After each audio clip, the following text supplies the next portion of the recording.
I'd like to call this meeting of the May 22nd, 2019 Willits City Council to order. And let's begin with the pledge to the flag. Please follow me. I pledge allegiance to the flag of the United States of America and to the republic for which it stands, one nation, under God, indivisible, with liberty and justice for all. Roll call there. Yes, Councilmembers Kanne. Hello. Rodriguez. Present. Strong. Here. Stranske. Yes. Mayor Gonzalez. Here. Public communication. The council welcomes participation in its meetings. Comments shall be limited to 3 minutes per person so that everyone may be given an opportunity to be heard. To expedite matters and avoid repetition, whenever any group of persons wishes to address the council on the same subject matter, the mayor may request a spokesperson be chosen by the group. This item is limited to matters under the jurisdiction of the City Council, which are not on the posted agenda. Public criticism of the City Council, commissions, boards, and agencies will not be prohibited, and no action shall be taken. Do we have anybody from the public that would like to speak to anything not on the agenda? Okay. I guess now we move on to item 3A, presentation by the West Company. And I'm just going to give a quick introduction of Marianne Petrillo from the West Company. Marianne is with the West Company, along with the Chamber of Commerce, are our economic development partners for the city. And the West Company has an exciting new program, and Marianne is here to talk to us about that program. And we have a PowerPoint, and I will give the floor to Ms. Petrillo. Thank you. Thank you, everyone, for having me. I appreciate it, Stephanie, for inviting me to talk to everyone at the City Council here today. I came to you probably about a year ago, maybe a little bit more than a year ago after I first started with West Company. And since then, we've gone through a lot of changes, all for the good. We've expanded our program considerably. We've worked a lot with many organizations in Willits and throughout Mendocino County. And I'd like to talk to you today a little bit about, who we are, what we're doing differently, and things that I think you might be interested. And then also hearing a little bit from some customers of ours. So one of the things to keep in mind is that we are a technical assistance provider.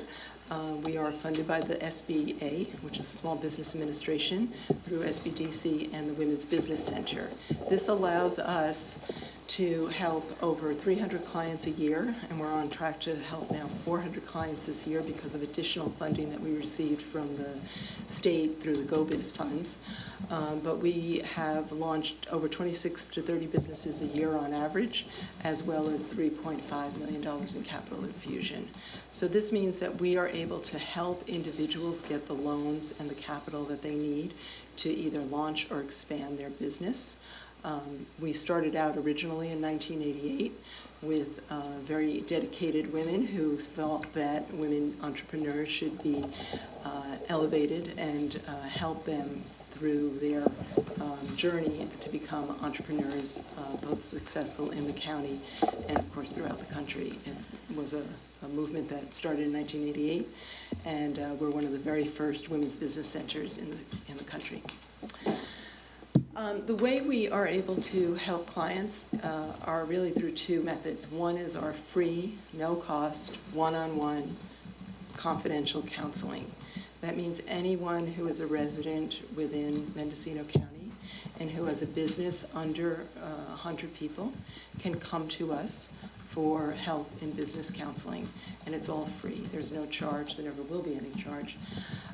The other thing to keep in mind is that the way we have set up structured our program now is that we have generalists who come and help individuals like launch their business, like get it kind of started. But for many folks who are coming to us, they need help in specialized areas. So it could be marketing, it could be HR, it could be accounting, it could be restaurant ownership, it could be different types of both industries and skill sets. So what we've been doing over the past year is really going throughout the county as well as tapping into our SBA contacts and connections and bringing in specialized advisors who have skills in those different areas. And again, it's free one-on-one counseling to clients who come in to see us. And then the second way that we provide services is through our workshops. We have been doing a whole series of workshops over the last 6 months. We've hosted about 45 different workshops throughout the county. They tend to range in beginning workshops just to get started and launch, but then they go into specialized fields. Like we had a workshop series this spring on restaurant management. We partnered with Visit Mendocino to do hospitality in the digital age and what that really means to be a service organization now in today's markets. Before I go on, I'd like to invite a few of our clients who are here. Thank you for coming. I appreciate it. To say a few words, and then I'll continue with my presentation to give you little insights to some of our programs. Can you turn on the mic?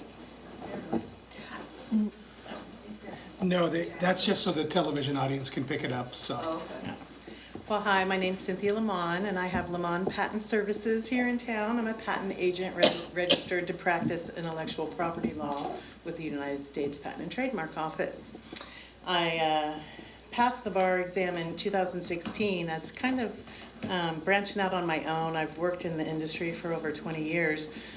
And finally got my kids out of the house so I could go back to the school and pass the bar exam.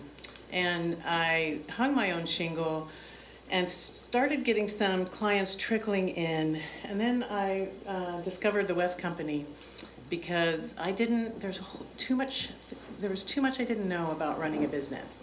Didn't know about social media, didn't know how to run money through my business. I didn't know if I could hire someone or not hire someone. What kind of revenue do I need to hire? You know, I didn't know answers to any of this. And what happened was I was frozen and couldn't progress and couldn't move forward. And so once I started working with the West Company, it really gave me a lot of security knowing someone had my back, you know, business-wise. And Steve Lamb is an advisor with the West Company. He has lunch with me all the time, wants to know what's happening. He gave me a tool where if I need to hire someone, I plug in numbers and it magically tells me how much revenue I have to increase in order to do that. They help me with insurance ideas, how to protect myself. And so this year I'm going to double my revenue from last year. And I had just hired my second person this month. So, and it's all because I hooked up with the West Company. And now I'm kind of paying it forward and I'm doing pro bono for their clients, and I'm actively working with a couple of their clients now. So it's a real gem to have in this community. Thank you.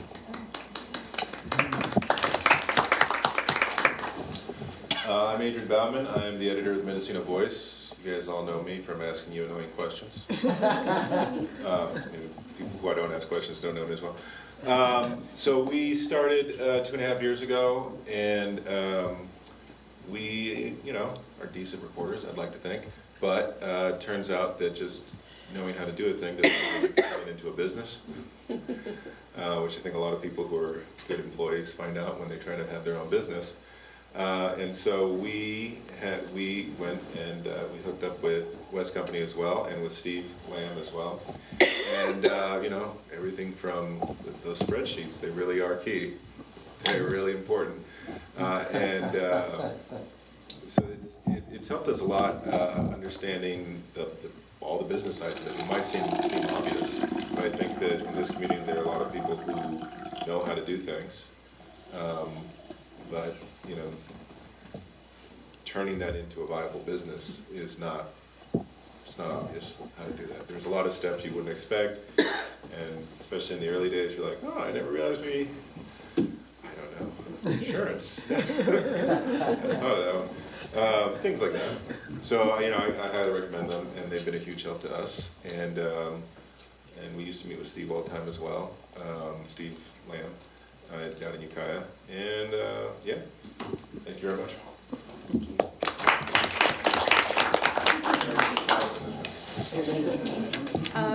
So thank you for speaking on our behalf. I mean, it's always exciting for me to hear when clients really see the change. I mean, it's a journey. Entrepreneurship is a journey, and we have to really understand that. Regardless of whether you start your business from nothing or you're actually been doing your business for 20 years, but it's changing. It's changing all the time. What we really find is that, in today's economy, a lot of the businesses who have been in business maybe 5, 10, or 20 years, don't realize that some of the ways in which customers now buy products, look at things, research stuff is very, very different. And it doesn't mean that their business should fail, it just means that they have to learn some new skills and to add on to the toolkit that they have, because they're already ahead of the game because they do have a business and they have grown their business from the beginnings. But we really can help them reach that kind of next plateau. So we do talk a lot about growing the local economy in this new economy, and these are some of the things that we want to bring to all entrepreneurs and all business owners, not only in Willits, but throughout Mendocino County.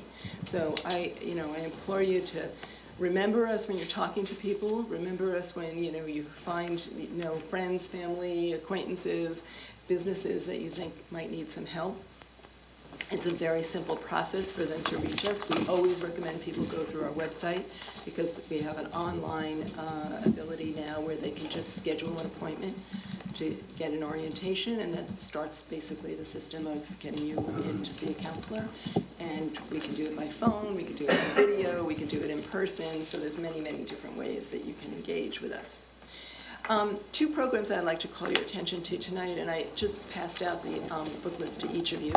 We have launched in January, after the fires in 2007 that affected all of us so terribly, we, as a technical assistance provider, really saw the challenges that businesses had coming back. And it wasn't even those that had personal stuff happen to them, but so much of their family and friends had things happen that their businesses languished for different reasons. And we took that to heart, and we kind of went back and worked with some folks and hired a team to write a curriculum that was designed to help businesses recover from natural disasters. And we focused on the areas that we saw most of the businesses didn't pay attention to during the last disaster, which is they were underinsured, which is they didn't understand what value they had. They didn't understand their assets, and that understanding your assets is the first thing that you have to do. They didn't understand, suddenly they were okay, but none of their employees were able to have a home or a place to live. And so how do you handle that? Understanding just how to get in touch with the right resources at the right time that you need them.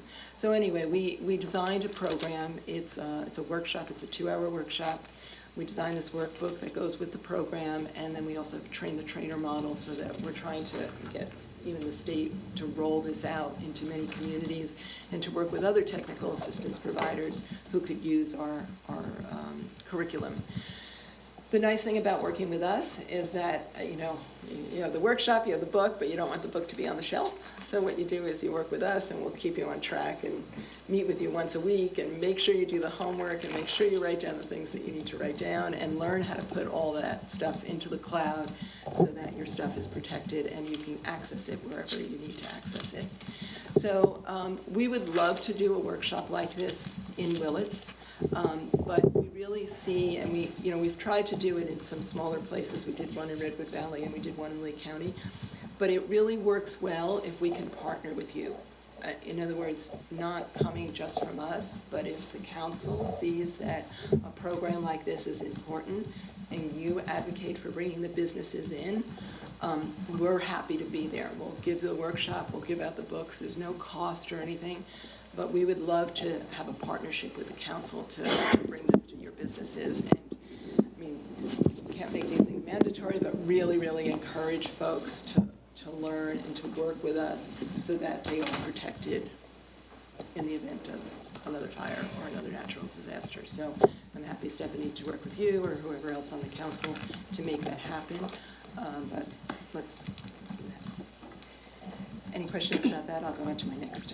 And I would say Mary Ann and I do meet about every 2 weeks to talk about things like that, and we have helped advertise other programs as well as here, and we can easily do this. That'd be great. I think it's something, and to try to do it before really fire season truly begins, in September and October, and get people thinking about it now is essential. So we're ready to do it. Do we want to actually give guidance that we would like to partner with this kind of a event? Well, depending on, we don't have a lot of resources, but we can put it on our Facebook page. I can work with you. Kind of We a work with venue. the chamber. We can get it out there. I think it might be something to, like, again, these are ideas for you to consider, but maybe I can partner with the chamber, and we might want to do a business walk, or maybe one of you want to join us for a business walk where we actually really go into each of the businesses, talk about the services, and talk about, we'll get something on the calendar. We can And certainly then do that. kind of personally invite people, or you can use your own networks to personally invite people. So I'm happy to work with you on scheduling a date. We can do that. I think that'd be more successful because we didn't get the turnout we wanted at the previous one, and we don't want that to happen Right. again, so. Right, yeah. That's a good idea. That's what I think, is that we get like have a ramp to get that going. Pick a date in the future, maybe in July even, to Sure. make it happen. Okay. Right.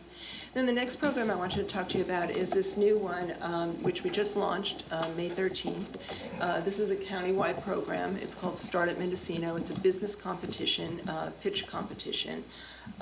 As many of the folks here who have talked today know, the entrepreneurial journey is hard, but for a lot of folks, the hardest part is pitching your idea and being able to articulate the passion behind that and the value behind that. This comes up whether you're getting a loan, whether you're going in front of capital investment, whether you're getting a grant. All of these things are important to be able to articulate what your vision is and what your product or service is. So what we decided to do, we got a grant from the Community Foundation for a $10,000 grant prize to host this business competition. And it's 4 days of training that the individuals go through to learn how about their vision, about their marketing, about their finances. And then it will be a gala event on August 25th at Mendocino College, where 5 out of the 12 applicants will go up on stage and compete for the $10,000 grand prize and a $5,000 second prize and a $2,500 third prize. So this is a program that's open to everyone in the community. You do not have to be a West client. We really want innovators. We want creative thinkers. The applications are open now. From the applications we get, we'll select 12. It won't be us. It'll be another separate jury that'll be selecting it. And then they'll go through the program. And the public is welcome to come on August 25th. Like I say, it's going to be in the big theater in Mendocino College.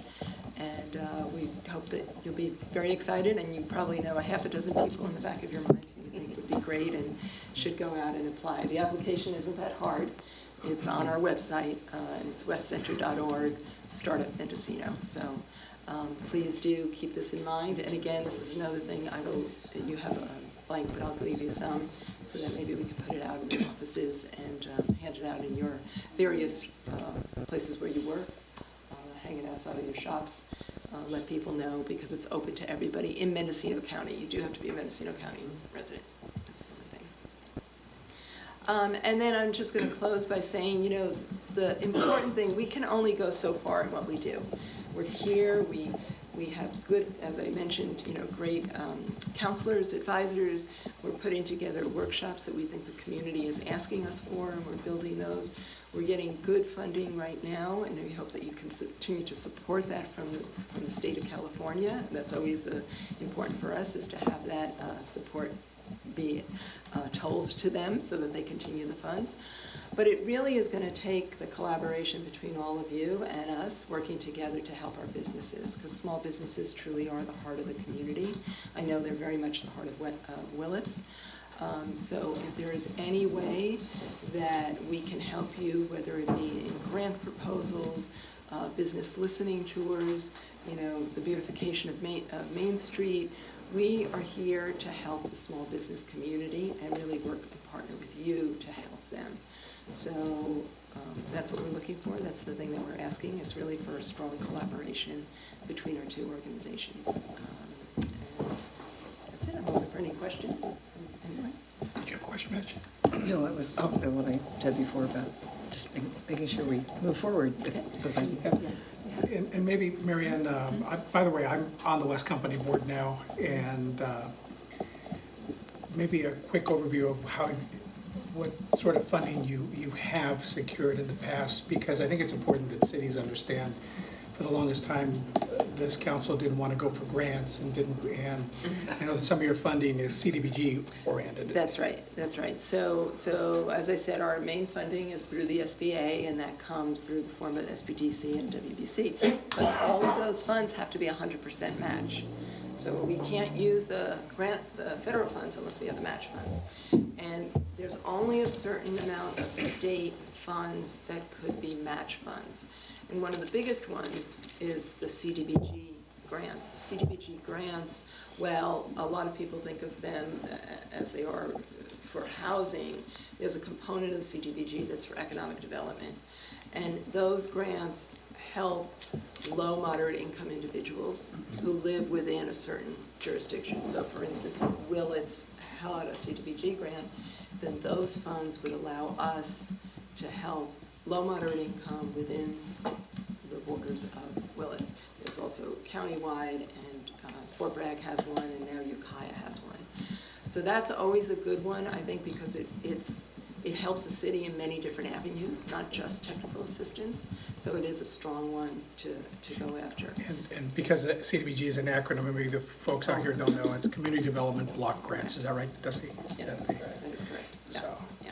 So I mean, I think that is an important one. I think also that, and I have looked at a lot of your goals and your objectives for the coming years.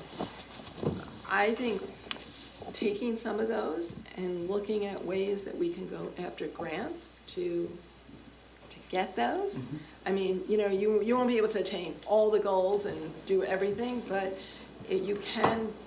I mean, I did look at a lot of them, and I thought, we could partner together and co-write grants, and because a lot of grant applications do like when you're in partnership and you have different stakeholders. So that's some of the things that we can, kind of pick out how you're helping the business community and go after other grants for that. And I think that's a big one to consider. But you have to be, the thing with grants, you have to be on top of it, you have to know the deadlines, you have to write, so it's challenging, but it's worthwhile in the end.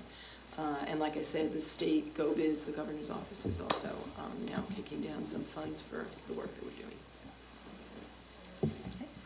How about from the public? Does anybody have any questions? Are there any beautification, Main Street beautification type state grants?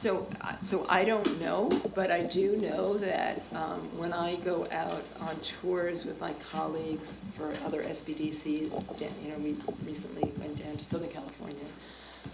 They were talking about, because they renovated old buildings and stuff, and they were talking about different ways in which they did it. And I don't know them, but I'm willing to find out, or I'm willing to work with you all to find out, because I do think that there are some that could be out there. Well, the redevelopment funds, it's something else that now is coming back, because I think the redevelopment funds had stopped 5 or 6 years ago, something like that. But there is talk about bringing those back, but in a different way.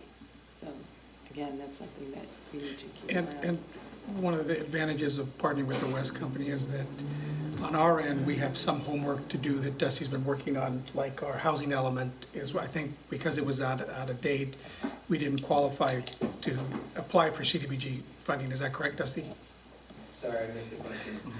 Because we didn't have our housing element and other aspects, we couldn't. Yeah, there was a long period of time where the city was ineligible for seeking CDBG funds because our housing element was out of compliance. That's not the case anymore, and we're working towards ensuring compliance going forward. So, yeah. So I kind of wanted to wrap that back, that there's things on our end that we need to get done. So when people say, why did we budget X, or why are we writing a report that may sit on the shelf? Well, the problem is that it's kind of a component for us to go seek other monies. And so I got to tell you, I was one of those people that say, why are we writing something that's going to sit in somebody's bookcase and we're not going to use? But it has a component, has a reason for being there. So. And it takes, these things do take time. They take time to research, and then they take time to right? And it's true, you do have to have some of the foundational steps, but you won't know them until you actually go after these grants. And if you don't, if you can't do it the first year, then go after it the second year and the third year. It's one of those things that you do have to keep after pursuing. Marianne, every month Fort Bragg has like a wonderful list of workshops that they're hosting. And I know that a couple years back tried to get that going in Willits. What partners do you have, what partner agencies or nonprofits over on the coast are helping to make it successful? That we could replicate here, because I know there's been some attempts, but it didn't really grab hold. And I see these wonderful workshops at West Company, but it always says Fort Bragg, Fort Bragg. How can we help encourage that here? Yeah, we have brought them here, and we have brought some, but we need the attendance. I mean, one of the things is that we have to have at least 4. We don't hold a workshop now because there's too much work that goes into it. We don't have the attendance. I think it's like partnering with you to get the word out. There's got to be some mechanisms. Yeah, and we've been doing a lot of that, both in Willits. I'm trying to think of which ones we did, because that was all last fall that we did the workshops. We did 3, I think, in Willits, and we actually brought the business basics to Willits, I think twice this year. I'm trying to think. I'll have to go back. But what you see when you look at that list is you're seeing the whole slate of all the workshops. We're going to come up with our September one. I'm more than happy to do them, here, because it's not hard to do a Fort Bragg, a Willits, and a Ukiah, but we have to work with you attendance, to draw that attendance in, and it's it's tough in every city. This is not exclusively to Willits. It's tough to get the. And we've posted them, and I know the chamber's posted them. And Oh. it's not like we haven't. We actually have. No. We have partnered with you. Yeah. So. Oh, absolutely. We just got to find a way to get the word out more and drive people in. Yeah, So I mean, that's it's on our website. We publicize it on our Facebook. I know the chamber does the same. So I'm going to say this again. So the gala event here is going to be on August 25th. By that time, we will have our workshop slate for the fall lineup done, and we will work with Stephanie to talk about which ones we'd like to bring into Willits. We plan to talk about those workshops at this event. This is something where I think going around and doing a business walk with maybe a council member, a chamber member, myself, talking to businesses and telling them the importance of taking the time to do these workshops, because they're going to learn new skills. They're going to discover also colleagues, and I think you've attended workshops before. You meet other people who are in the same boat. I mean, there's a lot more to the workshop than just the one-on-one learning that you're doing. You're really working with a whole team of people in a learning cohort, and so. I'm hopeful. Plus, what you already are doing. I mean, you're already, like I say, putting it on the website, putting it in the newsletters, putting it out there, putting the signs up. I know I come here all the time, and I see West is outside the offices, but people are busy. They get distracted. They don't think. So it's really up to all of us to keep driving it home, and we're happy to promote more into the community.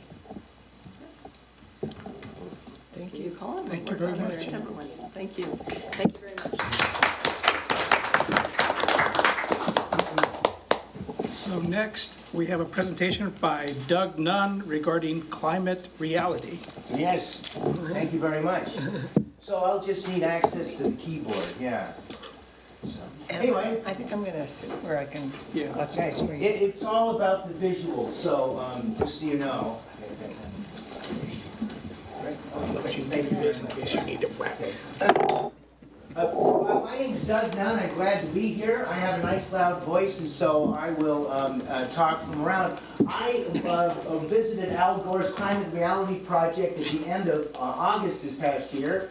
And what they've been doing for years, he is, as part of the Intergovernmental Panel on Climate Change, of course, won the Nobel Prize together in 2007 for their work on climate change. And so I went to the show. I was trained by Mr. Gore, and I had been a teacher in Mendocino High School. Let me just see if I can move this around. It's on the keyboard. Oh, it's on the keyboard. Okay, thank you very much. Doug, if you stand next to that mic, then everyone on TV can hear you too. Okay, I will. I tend to move around, but I'll do my best then. Anyway, I'm really glad to be here. I had taught at Mendocino High School for years in the SONAR program, School of Natural Resources.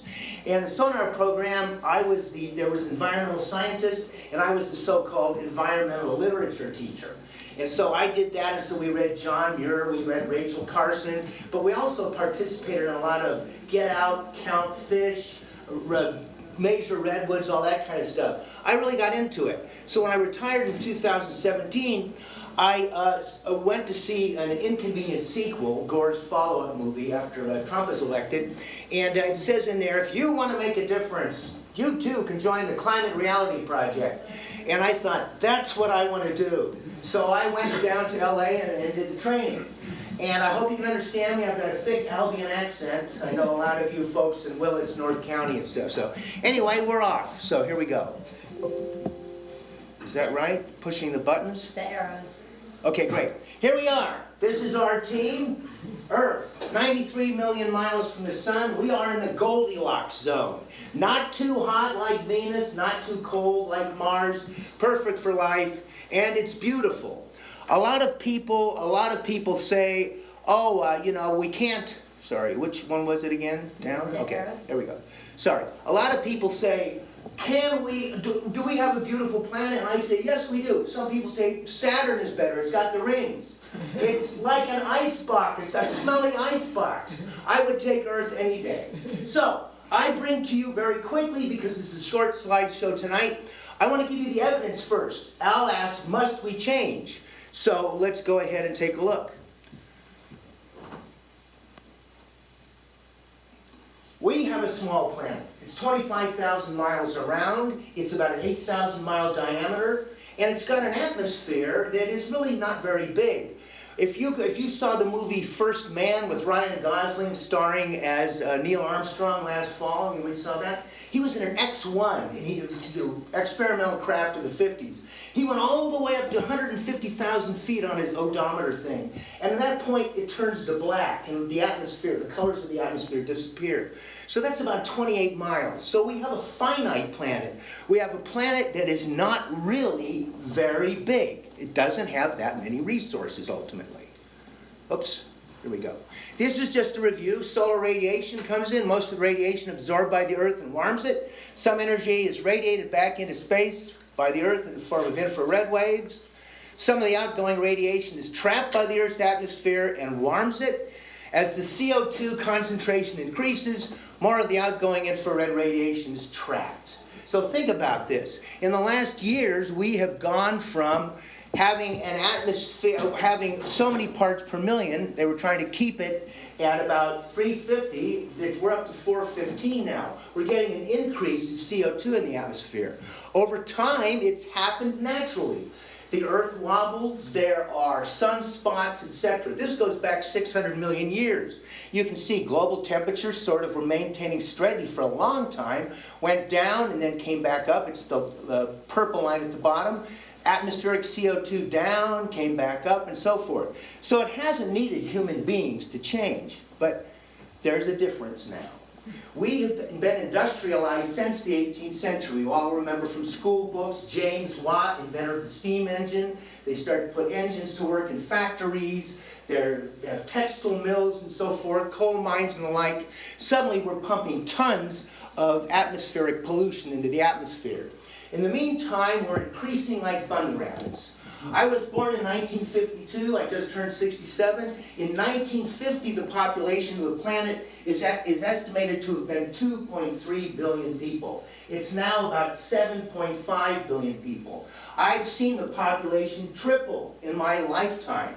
A lot of you are in similar positions. Oh, it's gone up 2 billion since I was born, or whatever.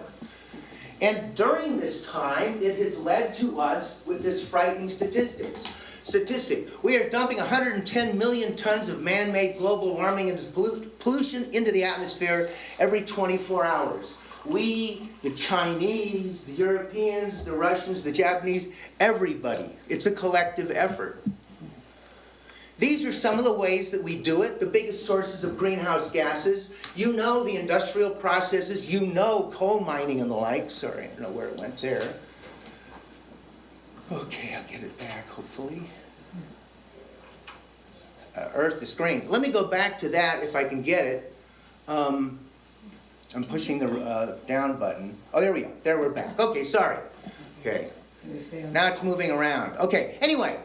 Of all those different ways to pollute the atmosphere, the largest source of global warming pollution is the burning of fossil fuels. Once again, think Industrial Revolution. 1850, we're marginally industrialized in North America and Europe mostly. But look, by 2016, in billions of metric tons of carbon, it's gone up in that classic graph. They call that the J graph. They call that it's a consistent thing. Fossil fuels are moving upward over time. Sorry. I'm used to having a clicker. Sorry about this. It's the clicker. It's the clicker. Sorry. Okay, good. This is global surface temperatures, departure from average. Take a look at the end of the 19th century. It was colder than average then. But suddenly it moves in a direction.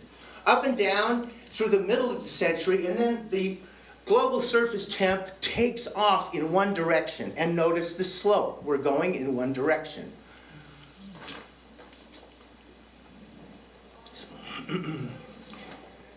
This is a classic stat. 16 of the 17 hottest years on record have occurred since the year 2001. The hottest year ever measured was 2016. 2017 was the third hottest year ever measured. 2018, the fourth hottest year ever measured. We are in a hot zone. It's just more prevalent at this point. Oh, sorry. This is global ocean heat content change since 1950.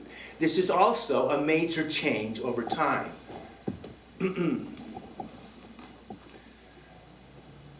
This is the hydrological cycle that you all know. This is something we learned in 4th grade science. Evaporation leads to precipitation, which water returns to the sea. We have beautiful rivers around here that prove that. But things are moving in a different direction in the last years. There are more powerful storms, and there are hurricanes which are increasing in size. These are some of the reasons for hurricanes to increase. Warmer oceans lead to more intense hurricanes. Hurricanes intensify much more rapidly. Warmer air holds more moisture, leading to more intense and heavier downpours. Storm surge increases. We saw this in Superstorm Sandy in 2012 in New Jersey and in New York.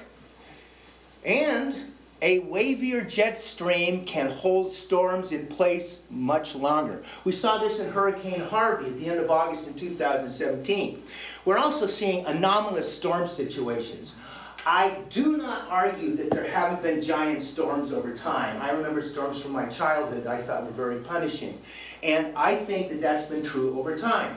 What's happening is we're getting better at measuring, so that might be part of the reason, but they're also recording more powerful storms with more frequency. This is one in Arizona, and I don't have sound with this, but this is over Tucson. This is what they call a gully washer. Now, first of all, it looks like just a heavy rain, and then it appears as if the bottom falls out of the cloud, right around here. Boom. They're seeing more and more of this. They've been talking about cyclone bombs in the Rockies this winter. This is, of course, once again, these are anecdotal pictures. Sure, it floods in all kinds of places. This is just to show, it's a short slide, so there are lots of floods going on. But this is one of the odd situations we've seen in the last years. The same stuff where we get more precipitation in the air, also the same heat leads to more moisture being taken out of the ground. Think of the Sierra foothills. Think of how dry they've been. Also, they're having giant droughts in places where our population can no longer support that. Think of Sao Paulo in Brazil. Last year, they almost ran out of water. A megacity from 15 to 18 million people. The same thing was happening in Cape Town. And as you know from living here, we all live in the fire zone that is Mendocino County, Hotter years typically have more fires. As you can see, it goes up and down, but notice the slope. The slope is in an upward direction for both temperatures and fires. This is something that's overwhelming too. When I was a teenager, when I went actually to college in the early 70s, I had friends who were in the smoke jumpers. They typically jumped from the middle of July until late September. You usually have to go back to school. Fires would continue. But the fire season is much longer than it used to be. And you know this from people that you know.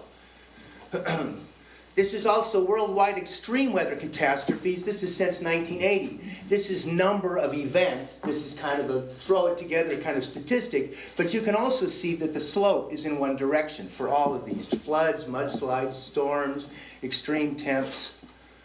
And this is something that is kind of classically bums you out. We start in 1984 at the North Pole, and we move along in time to 2016. Initially, it doesn't seem like it's changing that much, but when you see the comparison, 2016, 1984, you see what's been happening to the North Pole. The same's been happening to Greenland. I love the North Pole, I gotta say. In my mind, I'm thinking the bearded gift giver, what a great place it is. And this is kind of a punishing thing. I, make my own Christmas cards, actually. Sorry, I'm punching this little arrow here. Okay. Okay, this is also top 10 cities at risk. There are all kinds of cities at risk from flooding. That's what that last one was going to be. But we see that an organization that is hardly a bastion of liberalism, we're talking about the United States Department of Defense, they are warning people in 2014. Climate change will likely lead to food and water shortages, pandemic disease, disputes over refugees, and natural disasters in regions across the globe. This is the Department of Defense. This year also, scientists warning us about decreases in food production with increases in temperature. Now, these are, of course, grains. We are still basically a grain-eating bunch, or a starch-eating bunch that supplements it with meat and vegetables. They're talking about projected yield declines for each 1 degree Celsius of warming. Corn would go down 7.4, wheat 6%, rice 3.2, etc. The stunning part, even more, is these 4 crops make up 2/3 of human caloric intake, a population that is continuing to increase. It also is a medical emergency, and we know that from the spread of a variety of diseases that we've seen in the last years. From the tropics, moving in both directions, north and south. West Nile virus, Rift Valley fever, dengue fever, etc. These are changes that weren't happening before. We have sped the process. And what we're seeing is a lot of species on the verge. And nature is changing too fast. Think about the range of the Arctic fox. It needs snow. So its range is shrinking while the red fox is moving. And what they're talking about is this. There was a UN panel that was out, I think, the last 2 weeks that talked about us being the cause of potentially a loss of 50% of land-based species in this century. We know that the last great extinction, the so-called 5th great extinction, was the end of the dinosaurs 65 million years ago. We are potentially the cause of the 6th great extinction. Hardly something to be proud of. And we also happen to be busting the bank. When politicians talk to you about climate change costs, we can't possibly change. Why, if we changed, I might have to give up some money. Well, the reality is, if we don't change, we are endangering our financial system. This is from this book here, Trial by Fire. This was commissioned by the Lawrence Labs by the California Department of Insurance regarding the cost of fires. The middle part of that is stunning. They talk about global cost records, $320 billion globally. This is the insurance industry, of which $133 billion, 42% were insured. 93% of total insured losses were in North America. People are nervous. This is the cost of carbon as opposed to politicians telling you otherwise. These are the realities of the cost of carbon. Yes, you might have to change and have solar panels on your roof. That's going to cost you money. But the alternative is much worse. This is a quote that I like, which sort of crystallizes the whole of the last cash register. If you really think that the environment is less important than the economy, try holding your breath while you count your money. Just saying. So, Al asked, must we change? I asked the same question. I say the preponderance of evidence would say so. Al says yes. Can we change? We have the solutions at hand. We're actually moving in certain directions that are kind of powerful. This is a green energy progress. In 2000, they predicted worldwide wind capacity would reach 30 gigawatts. By 2016, that goal was exceeded by 16 times.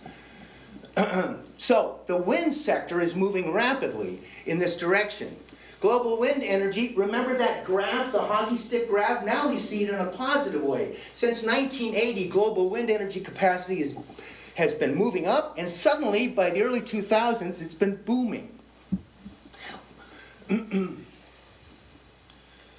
Here is one of those stunning stats that might have a lovable but very crabby uncle who always argues with me politics on Thanksgiving. And this is one I'm saving for him. Globally, wind could supply worldwide electricity consumption 40 times over if we could harness it all. Granted, we haven't harnessed it all, but it is exciting to think about. This guy here, you could live in a world that's run by wind and sun, and no smoke. Solar energy progress. The solar energy market will grow 1 gigawatt per year, they said in 2002. We exceeded that one by 17 times, and by 2016 by 75 times. That's the market moving. World solar PV installations, photovoltaics, since 1980. Look once again at that graph. Look at that hockey stick moving in that direction. These are positive market things that are going on. Now here's the reality. When people say, oh, we've got to save the coal industry, we've got to save, why not retrain people? Why go down in a mine and take a chance on getting black lung disease when you can work outside? And there's already 4.7 times as many jobs in solar as there is in coal mining. It seems practical to me.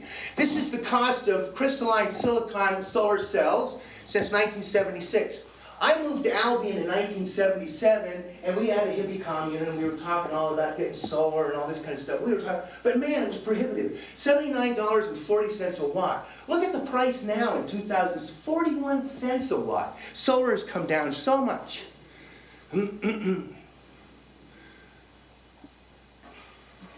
Now this is another one for the crabby uncle.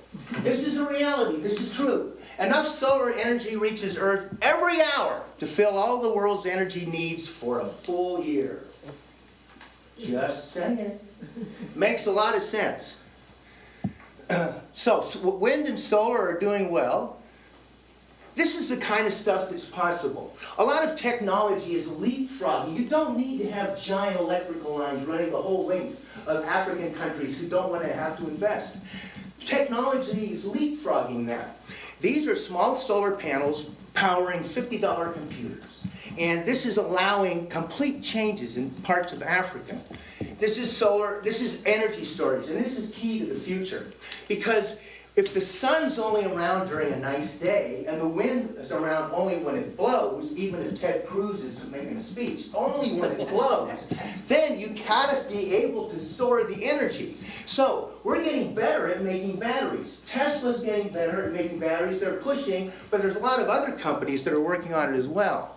So we're moving in that direction also on energy storage.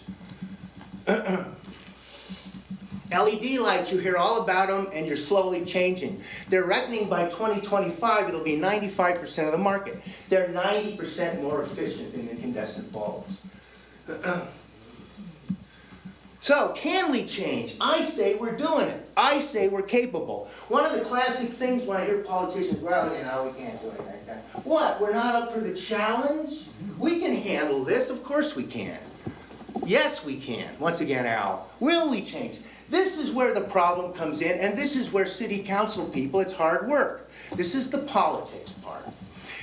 History of the climate change debate, according to Tom Tolles from the Washington Post. It's not real. It's not real. It ain't real. No. It's too late. That's the reality. That's what the political progress over time. But it wasn't always this way.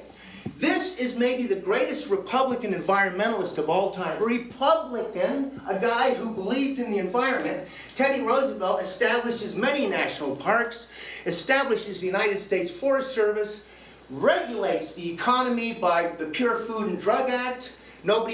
People weren't finding mice in their Coca-Colas anymore. And the Meat Inspection Act. He was a regulator and he was an environmentalist. FDR put people to work on the Civilian Conservation Corps. When they're talking now about a Green New Deal, this is the kind of stuff they're talking about.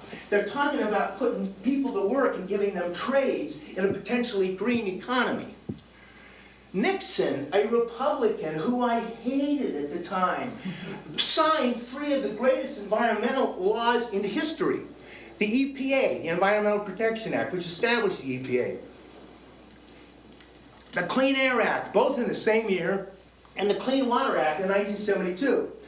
I honestly don't think Nixon probably thought of these ideas, but he signed them. He was willing to sign them, and he was a Republican. And then Obama had to work around a Republican Congress, especially the Senate. He did a lot of these things by executive fiat.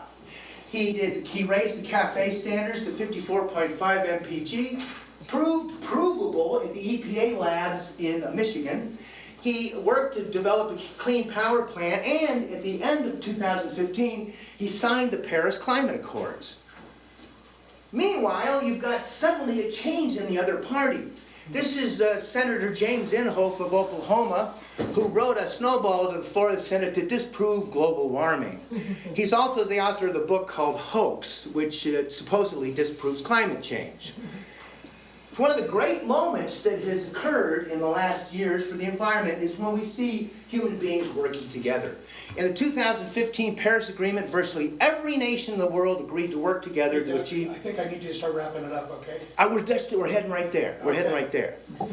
So, we've signed the Paris Accords. See if I can get this to work. And then the election happens. And instead of having people working towards ending climate change, we have people working on purpose to make things worse. This is a change. And sadly, the country with the most climate change deniers is the United States. We have the largest group of climate deniers, and we have people who won't pass legislation. So, they also come from states that have coal mining museums, but who cover their energy bill by putting solar out. This is the Kentucky Coal Mining Museum in Benham, Kentucky, saves $10,000 a year.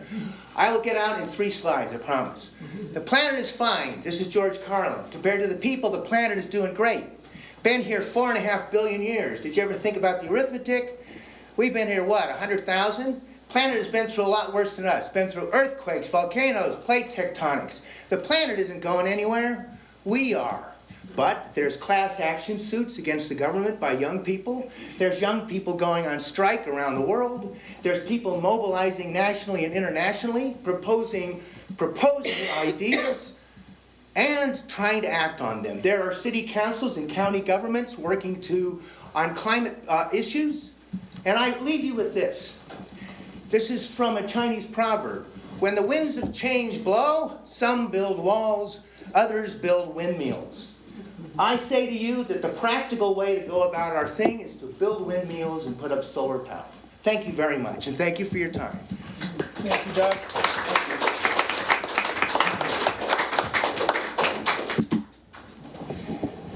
Does anybody have any questions of Doug?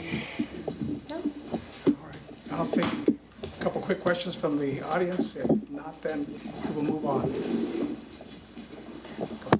City of Willits have any climate policies in place?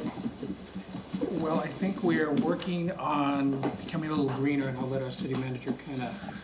Sure, we actually had a presentation by our engineering department department, one of members is actually here today, Suzanne Loutzis, and she's working on some very positive environmental issues.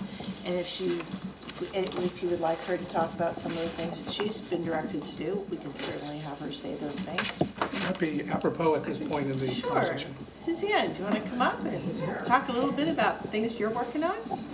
Thank you. Hello, I'm Suzanne Loutzis. I'm the assistant engineer for the city. So at council's direction, I began to research and develop an energy management plan several months ago. I actually brought a draft to council sometime earlier this year, a few council meetings ago, and got some feedback from council. So one of the things, based on the feedback that I got, that I'm now looking into and working on to fold into a plan that will eventually come back to council, is developing more energy efficiency policies, I guess, purchasing policies for the city, such as, for example, buying recycled paper or using LED lights when we replace lights, things like that. I think also a big component of it as well is looking at getting energy audits done through the city infrastructure, and then getting recommendations from those audits for energy efficiency projects, and then potentially in the future, maybe look into doing some renewable energy projects. Thank you.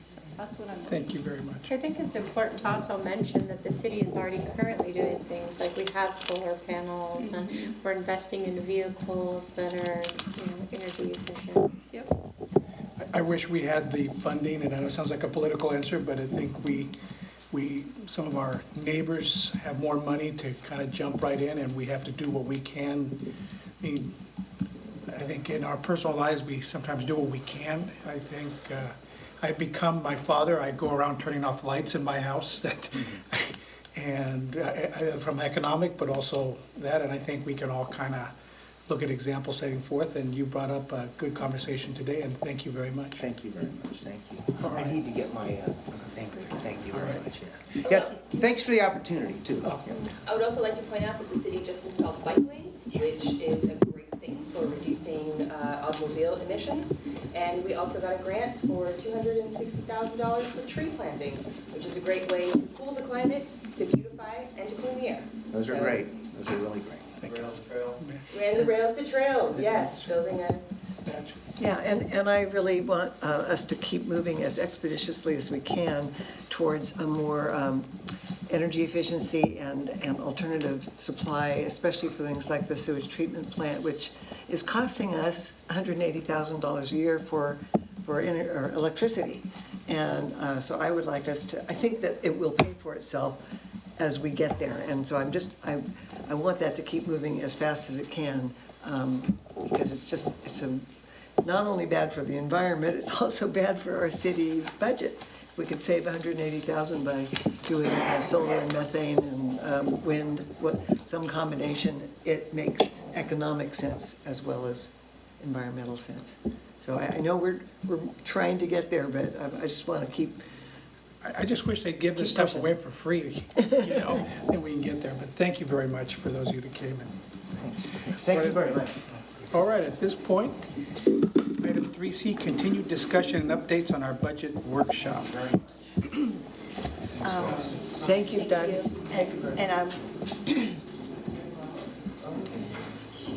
So she's right here. So our finance director has been at a conference, and we've been poring over the budget, trying to do the corrections that we talked about at our last workshop. We weren't quite ready to move forward today, so we wanted to sort of use this opportunity to poll the council on when you'd like us to come back. If you'd like another workshop, perhaps the first week of June, we could do a workshop and then come back with a budget, either the first meeting in June or the second meeting in June, or we could go ahead and bring you a budget the first or second week of June. It is, I'm going to give it up to the council to see what your pleasure is. And hopefully you have your schedules. And I think the first week of June, any evening, the Monday, Tuesday, or Wednesday. or you could go ahead and. Yeah, I feel like the workshop format is a good thing for going over the fine tuning and the, the trade-offs and so forth before bringing it to a formal council meeting. It's a little easier to get into it in depth.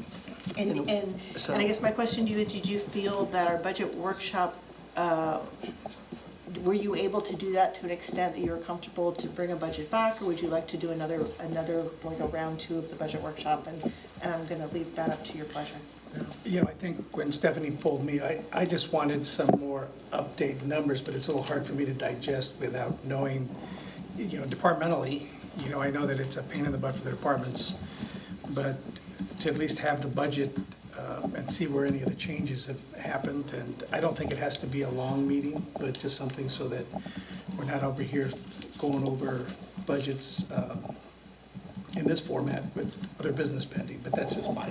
That's what I'm trying to say too, is I think a second workshop format is a good idea. So if we're looking at the first week in June, would 3rd, 4th, or 5th? For me, the way I learn best is to get the information in print. Yes. I sit down, I read it, I digest it. If you make any changes and you put it in red ink, and then from there, then I'm comfortable with just having like a council discussion on questions that we have.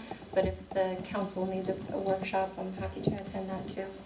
But I like to get the information ahead of time and process it. That's just how I learn best. And we strive to give you at least a weekend to look at it before you have to make a decision. That sounds good. In terms of dates, if I could just throw out there, I believe that that's the last week of public school. Oh. And we've got some graduations on Wednesday and Thursday nights.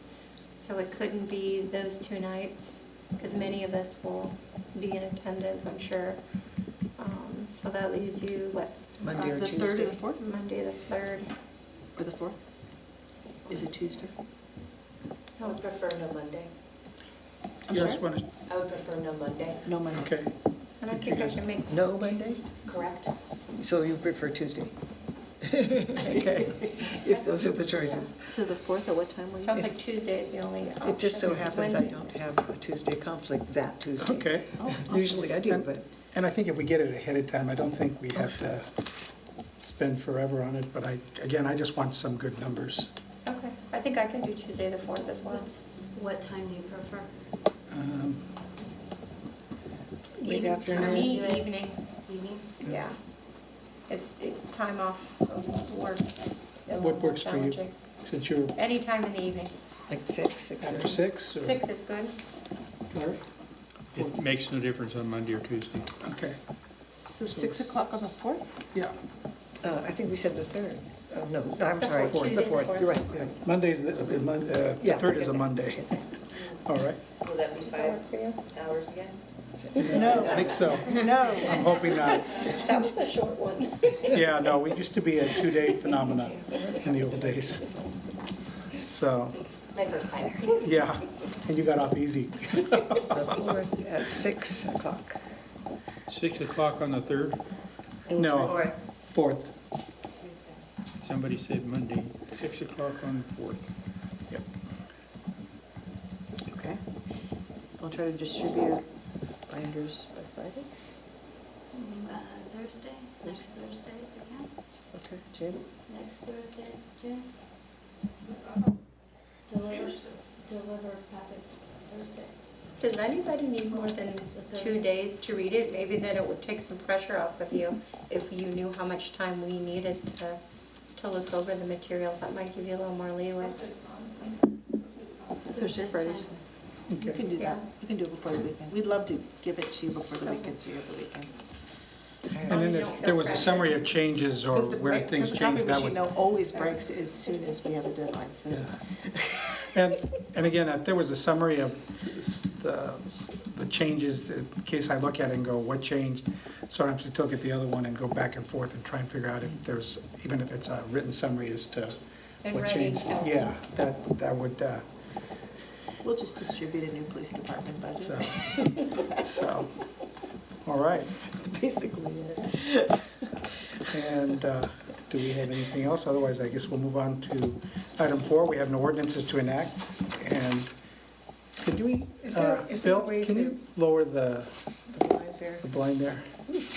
That's bright. It's good to see it, though. Don't walk towards the light, man. Yeah, Don't sure. walk towards the light. All right, and now we come to our consent calendar, item 5. The following are council minutes for May 8th. They've been pulled. Yep. And resolution establishing the appropriations limit for 2019-20 fiscal year pursuant to Article, I always have a hard time with Roman numerals. I don't think we need that. Yeah, of the Constitution of the United States, or Constitution of the State of California. Would you like to discuss that or pull it, or? No, I'd like to move approval of the consent calendar minus the minutes. Second that. All right, motion second. Any further discussion? Otherwise, any public discussion? Okay, hearing none, call for the vote. Councilmember Kanne. Yes. Rodriguez. Yes. Sorry. Strong. Yes. Stranske. Yes. Mayor Gonzalez. Yes, all right.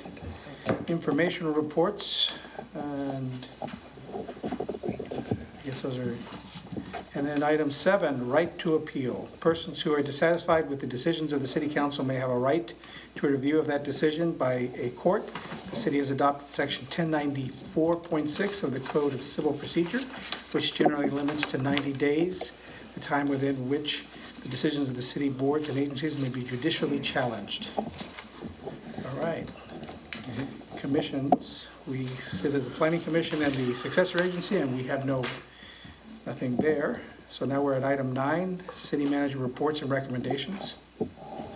So, Yes, I would like to invite the Willits Redwood Little League to come and give a presentation. They have very generously offered to do something very special for our community, so I would like to invite them to come and talk about that.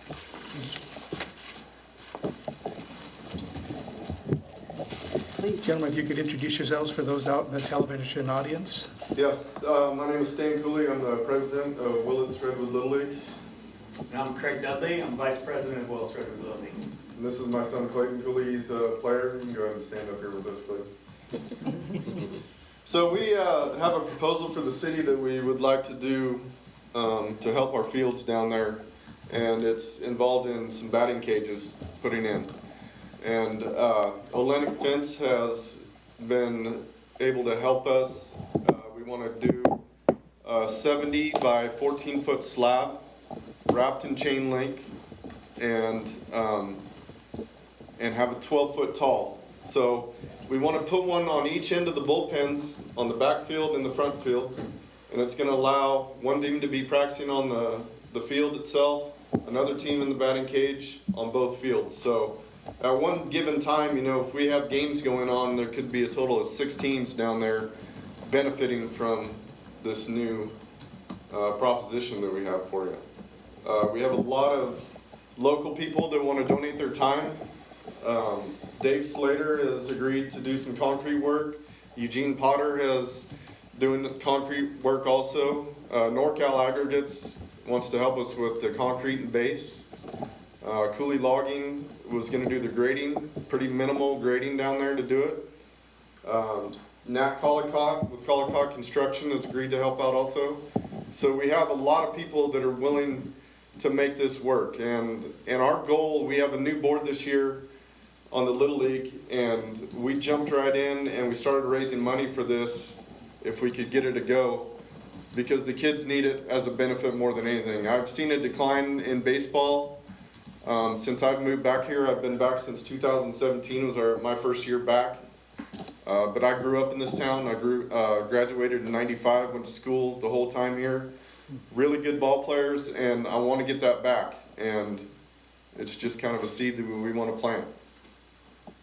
Something we have with the vision is we see with the young players and the young youth in our town is that it starts at that youth level from when they're little kids, coming forward, moving forward in learning and developing those baseball skills. And we believe that adding these batting cages down here, it will help develop them and all the way up through high school when they get to that level of play, and even further if they so choose to go further in that level of baseball play. And it's going to be there for anybody and everybody to use, the whole community. Whether they just want to go down there and play, there'll be a gate there to go in and out of. We have certain regulations that we got to meet through Little League International, where it has to be safe for them to be in there, so it'll meet all of those standards within it. But we wanted to raise money to build something that's quality and that's going to be there and last there forever, as long as the fields are there. And all the volunteers that have donated, offered to donate their time and money and materials is what's going to allow us to do that, because to build something of this quality is not cheap, and we wouldn't be able to do it just with our fundraising alone. So with the everybody stepping in and helping with that is a big feat in itself. And with the council's approval, we believe we could probably get started on this after the close of baseball season and All-Stars sometime in August. If not sooner, maybe July. You know? Well, pending weather also. Yeah. Well, So, as I say, both Mr. Dudley and Mr. Cooley knew you as kids, and now it's nice to see you guys as adults. And I think it's a great thing. At this point, I'm going to open it up to the council, see if anybody has any questions. If not, I'll entertain a motion. And I'm going to add a couple things.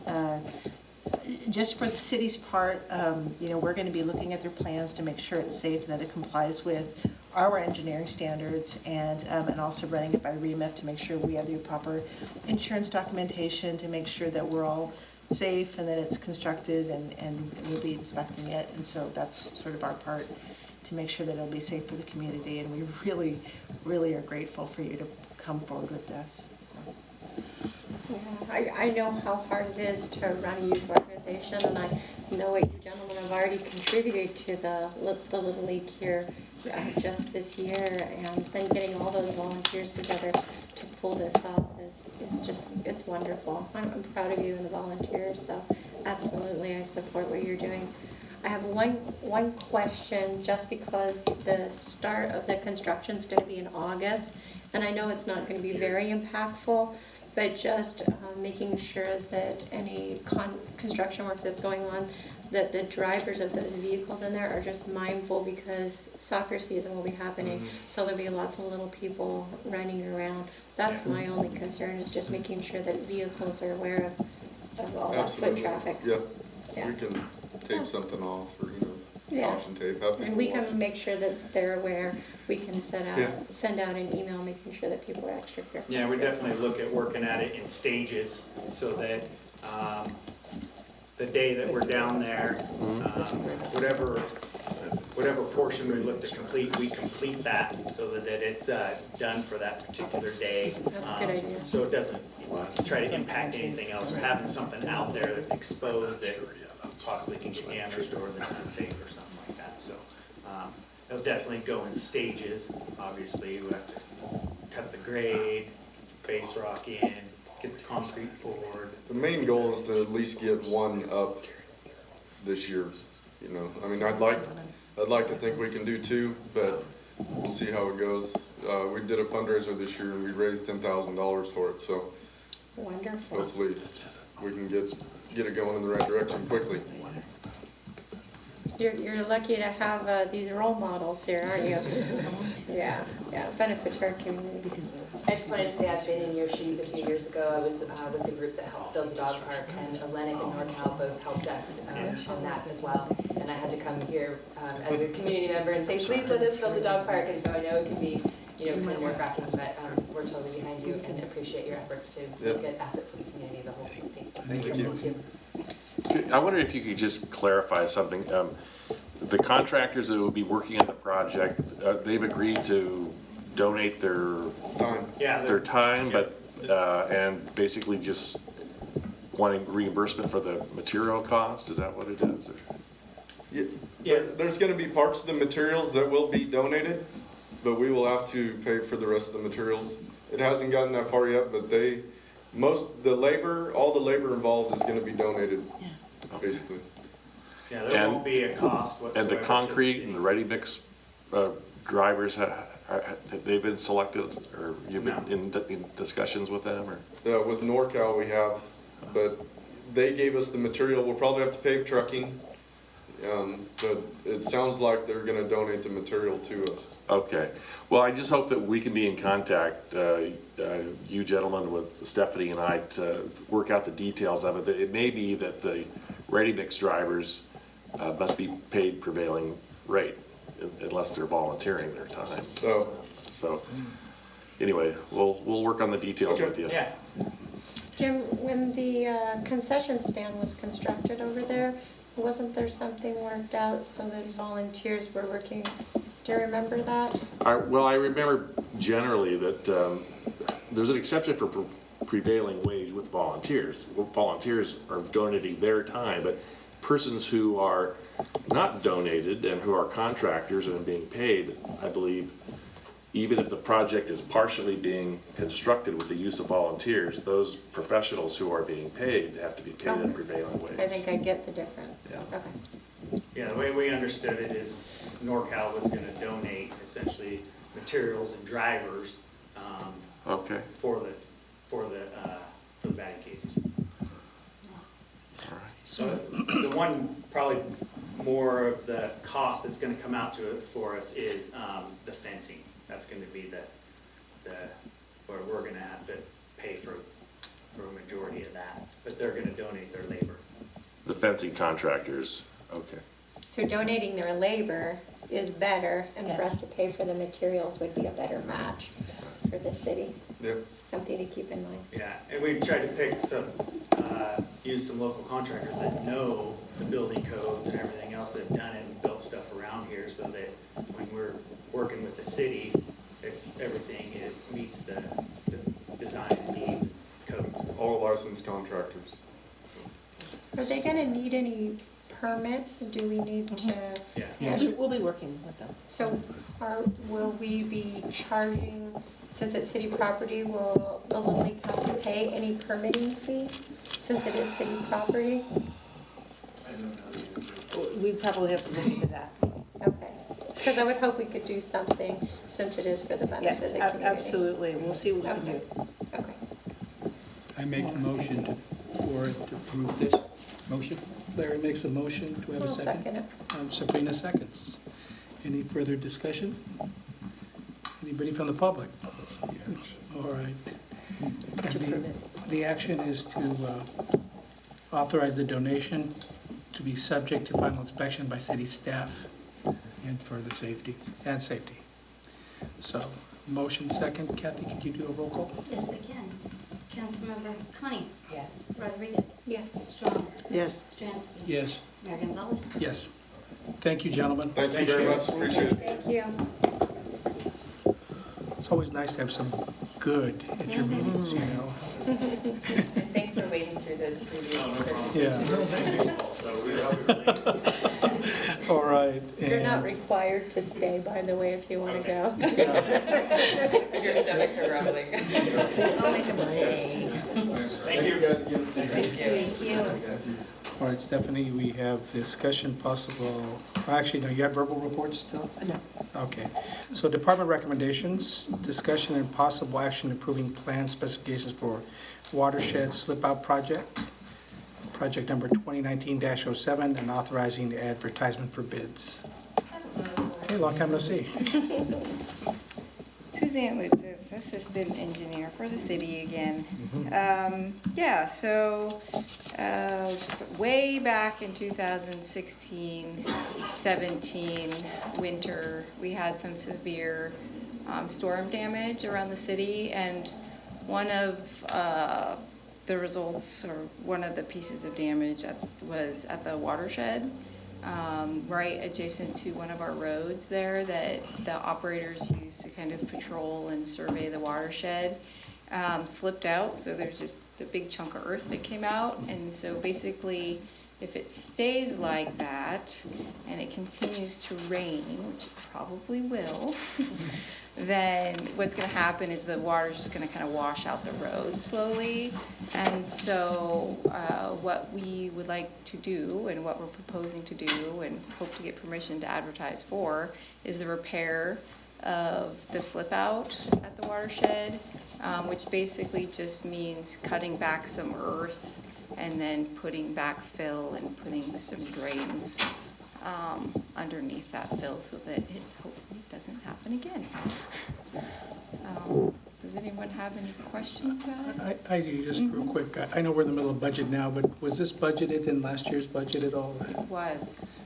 So It was. we just didn't get a chance to get it out. Yeah, for a little while, we were actually hoping to get some FEMA money for the project, but it turned out that FEMA thought that $15,000 was going to pay for the repair, and we disagreed and think that the administrative work and the consultant design and oversight that we would need per the FEMA requirements would actually add up to more than $15,000.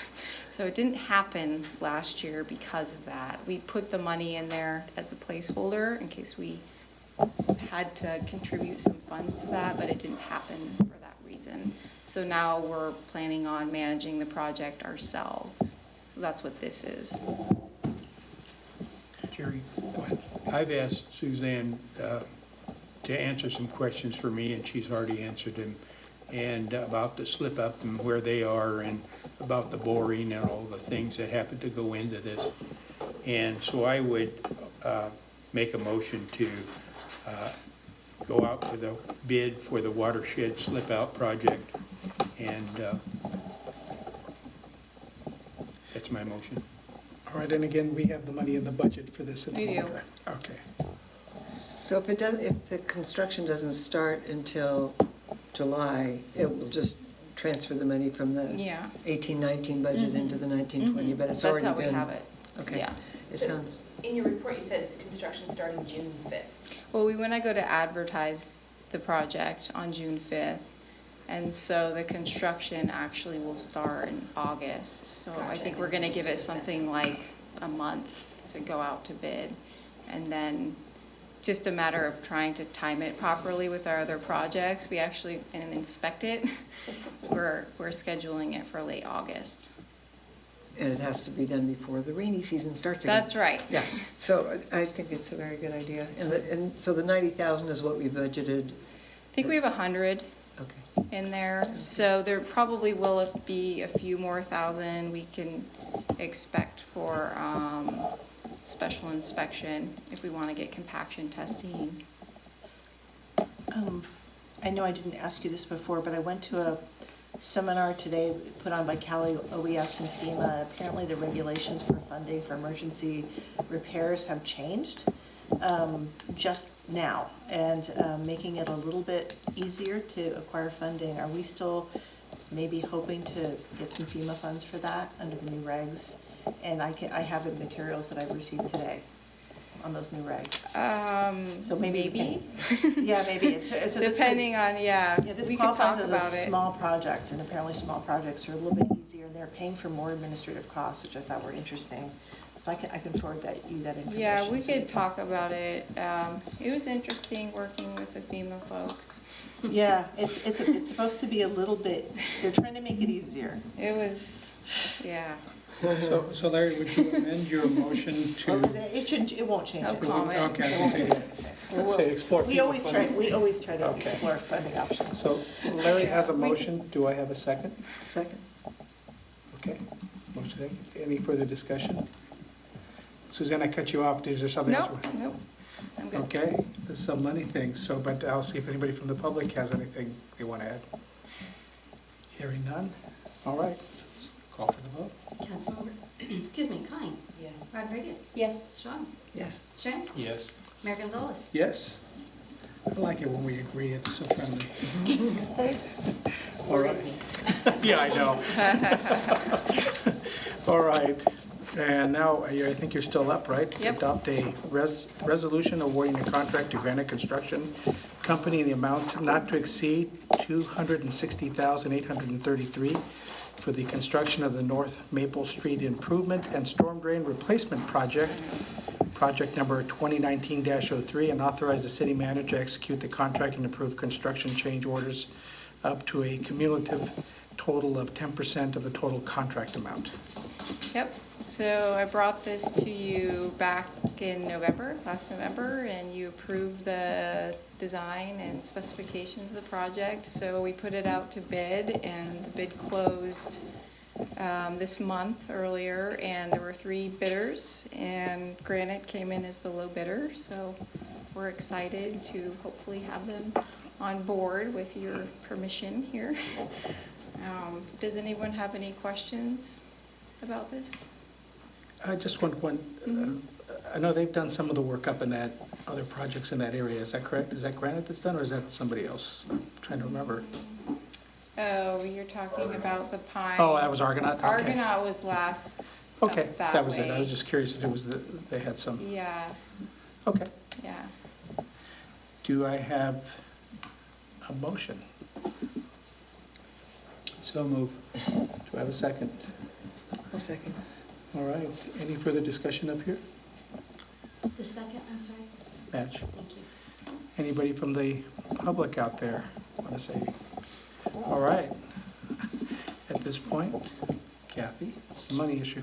Councilmember Kanne. Yes. Rodriguez. Yes. Strong. Yes. Stransky. Yes. Mayor Gonzalez. Yes, so that it worries Greta, we'll get it back. I know. It's one of many.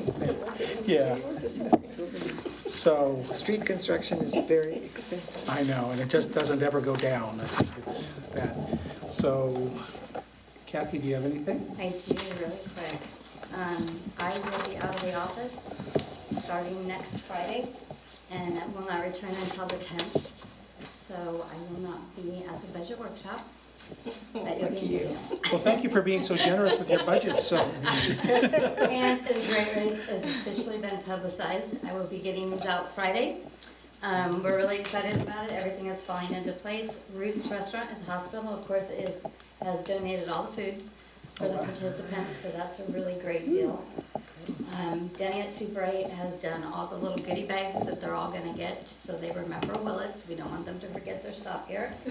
Adventist Health will be doing the t-shirts for all our volunteers. We'll all be wearing red t-shirts, so if anybody has questions, they know exactly who to go to, so that'll make it really nice. Willits Weekly is doing ads for us, as well as Willits News, Willits Frontier Days, and TNT Auto. Both make donations to help with table decorations, things like that.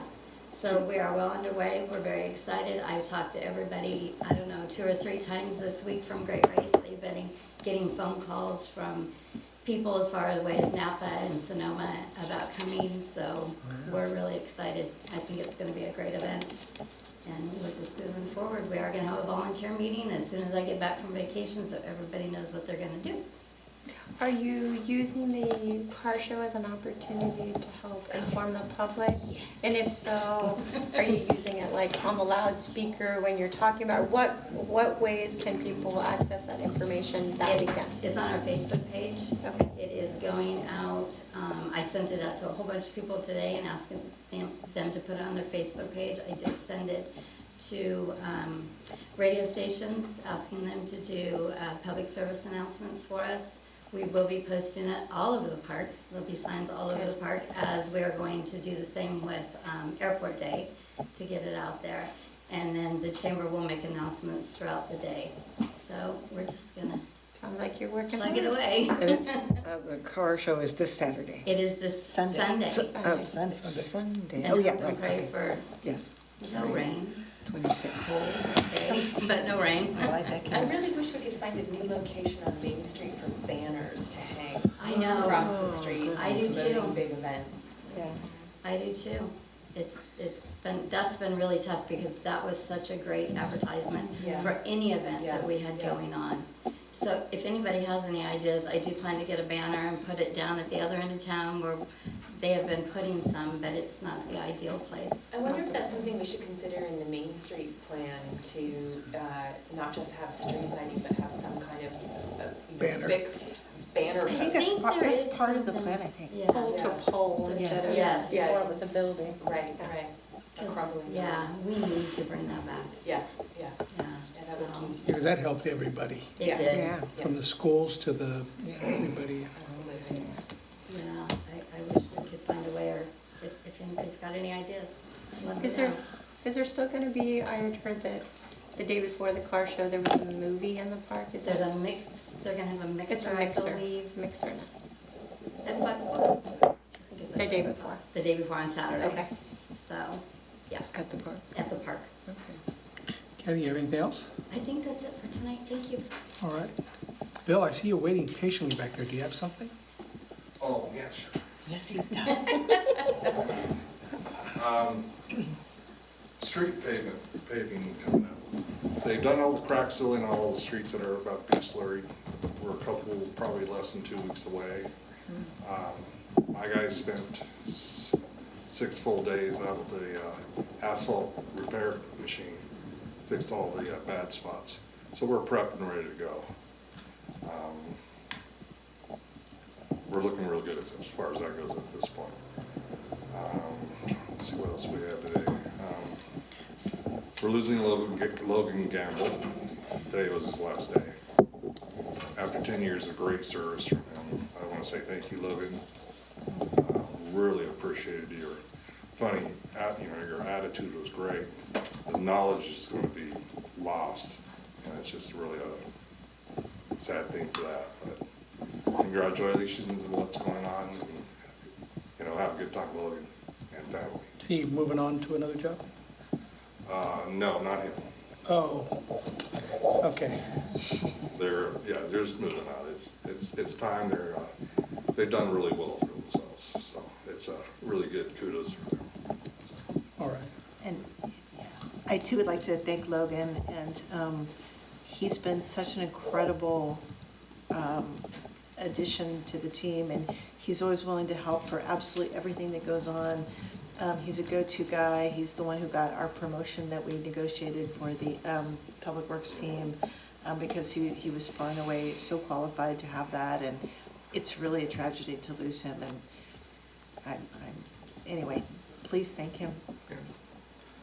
And as Kathy said, Airport Days is coming up soon, a couple months away. This year, with the fires from last year, we picked up some extra income and revenues. And we're hoping, what I would like to do with the extra revenue right now is put it back into the airport right now. We just need to get some maintenance done that hasn't been done in years. Roof problems, gutters not even there anymore, striping for the taxiways, fence work and some other stuff. And I just want to let you know that we're trying to take the funds that we already have that was not in the budget, this extra cash, and just put it right back in the airport. And hopefully save us a lot of headaches later on down the line. Thanks, Bill. Can you give us an update on the gas? I know that before you took over the management of, you took over the management of the airport, that some of the renters had concerns about the mechanism to put gas in their airplanes, that it was old and outdated. Has there been any changes to that? Have we updated, or is there a plan to update? We doubled up with another pump, so we have spare parts for what we have at this point. We've been going through the pump situation and the machine, cleaning it up, rebuilding it, painting it. It looks like, we're looking a lot better. It looks a lot better. The tenants at this point are buying gas as much as they want to now. They're real happy with us. Besides, we keep it a lot cheaper in Ukiah, so, and it helps. So, and I gotta find a bunch of guys up there that are really stepping forward and sharing their time with us. That's good. So, They've been great. they've been really good. What about the opportunity to put in a different kind of fuel source so that we could service? Jet fuel, Jet A. Yes, yes. How's that coming along? We're we're still inquiring about certain things. There's certain ways we can do, because I know Reach is would really be happy for Right, us to that take was the big over one. the whole jet fuel routine. The only problem I see, we can probably make it work with just the revenue off of Reach from those helicopters. I'd have to look into that a lot more though, to give you better answers on what's going on. I was just curious because that idea's been bounced around for a while, that that's something that could be a potential revenue source for the city because Reach has expressed their concern or their interest in purchasing the fuel. And the last fire season, all those helicopters that came in were all jet fuel, Right. which, would have been a big chunk. Could you bring us maybe a little bit of an update at some time in coming months? Yeah, I mean, that's something that Bill's working on, so he'll be reporting on that as. Okay, just as I'll something get some more changes. information together and see what we can do. Okay. But Logan's gonna be a big miss. One more time for Logan. Yeah. All right, thanks. All right, thank you. Suzanne, did you have anything else? Not right now. Okay. All right. Chief? Nothing. Dusty?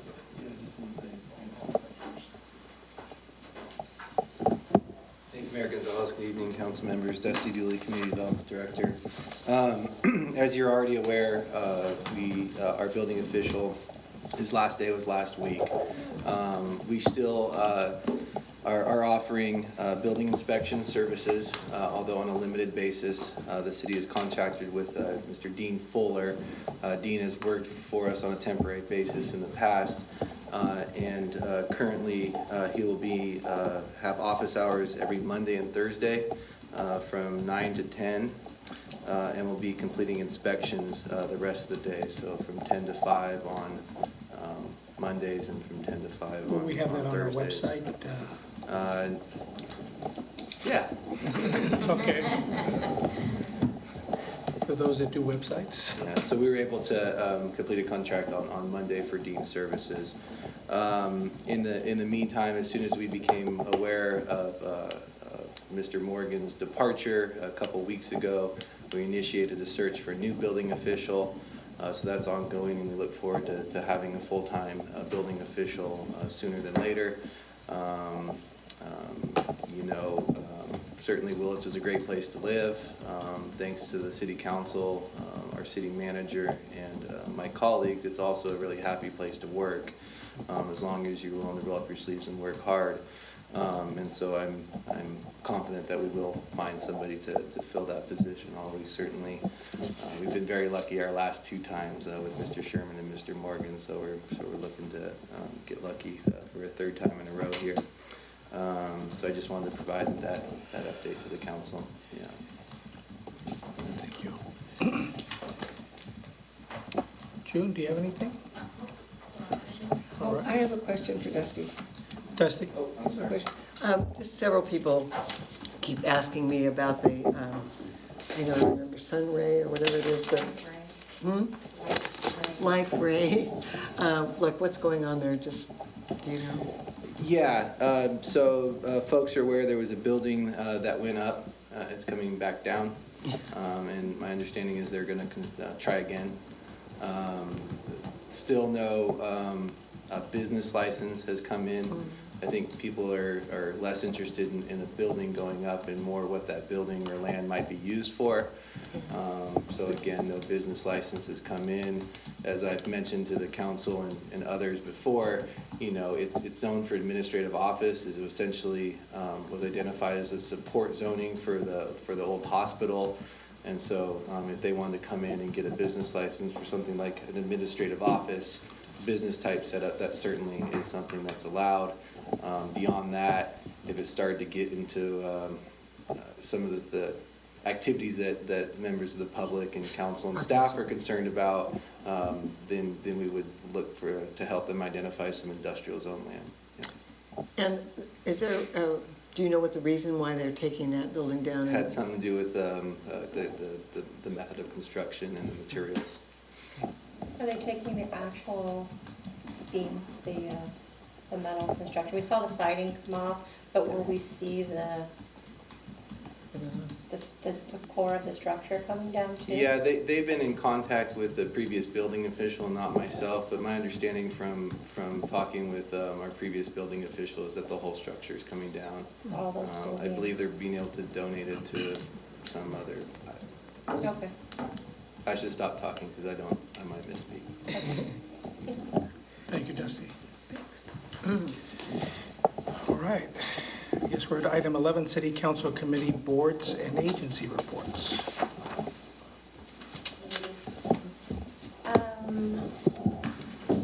Boards and committees, no. I don't know if this is the time or another. I attended an inclusive disaster planning workshop. Do you want me to go ahead and, is this okay? So last week I attended the inclusive disaster planning workshop that was hosted by Mendocino County Sheriff's Office and the Health and Human Services Agency. And it was about identifying planning to meet the needs of individuals with disabilities and persons that had access and functional needs. And I just wanted to share some of the information that I gathered from the meeting. And one of the presenters that was there at the meeting, we all had heard about PG&E and what was going to happen, but a lot of Mendocino County still is hearing about it for the first time, so there was a lot of shock in the room about what was going to be happening. And they stated that 16% of individuals in Mendocino County are disabled. 16%? 16% of our county is disabled. Says that they have a disability. 6% are children, and then 16% have no car. And so when you really think about that and what can happen in the event of an emergency, the city is doing a lot of planning. We're telling individuals to plan, but we really need to be planning for these people who can't necessarily take care of their own needs. And so PG&E was talking about some of the signs of a shutoff. And I know we heard about it here, but some of the things they presented is, for example, if there's a red flag warning, which typically they could give us up to a 2-day notice. If there's a red flag warning, there's a possible shutoff. If the humidity is under 20%, or if there's sustained winds above 25 miles per hour and gusts in excess of 45 miles per hour, they'll shut off the power. And I think what really what caught the audience in the group off guard was the fact that we had saw a presentation about there was these different zones, and in my mind I was thinking, okay, if we're in this tier, this zone, that our power could be shut off here. But the truth is if they're experiencing it as far away as Santa Barbara, for example, that here in Mendocino County or in the city of Willits, we could be experiencing a power shut off here. And PG&E rep at that workshop stated that in the city of Willits, right, in Mendocino County, we could likely be looking at 1 to 12 times. It might not happen at all, but it could happen up to a dozen times, and how we all need to be prepared. And I asked him what are the most likely months that we're going to experience this, and he said between August and October. And especially since we got the rains, that's good news, so we'll push things off. And then he shared some information about some weather forecasting stations, and how that by 2022 we'll have 600 extra cameras in the state of California in the PG&E area with high-resolution cameras. And that here in Mendocino County there was a grant that was awarded to an oceanography group that's putting in 5 additional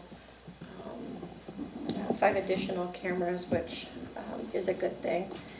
And then we started talking about solar batteries and how so many people are starting to get solar, but we don't have battery backup, and how not only individuals in their homes and their businesses need to have some kind of a battery backup, but what are cities doing, and what's our capacity, at a city level, or even schools.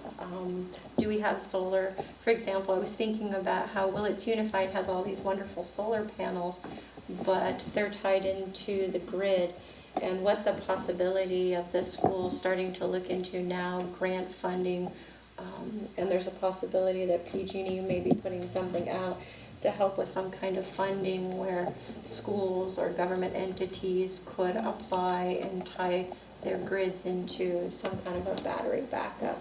So we were just discussing that.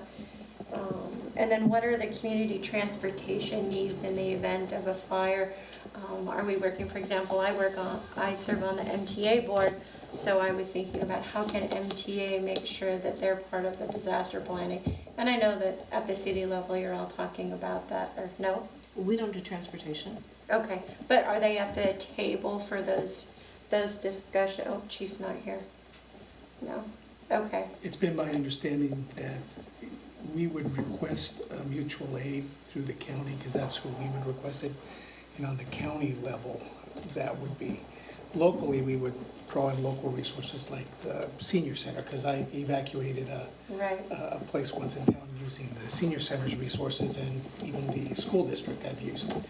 But long-term, or if it was a big evacuation, Yeah, it's run by the county. we would contact the county OES folks and request assistance in that regard.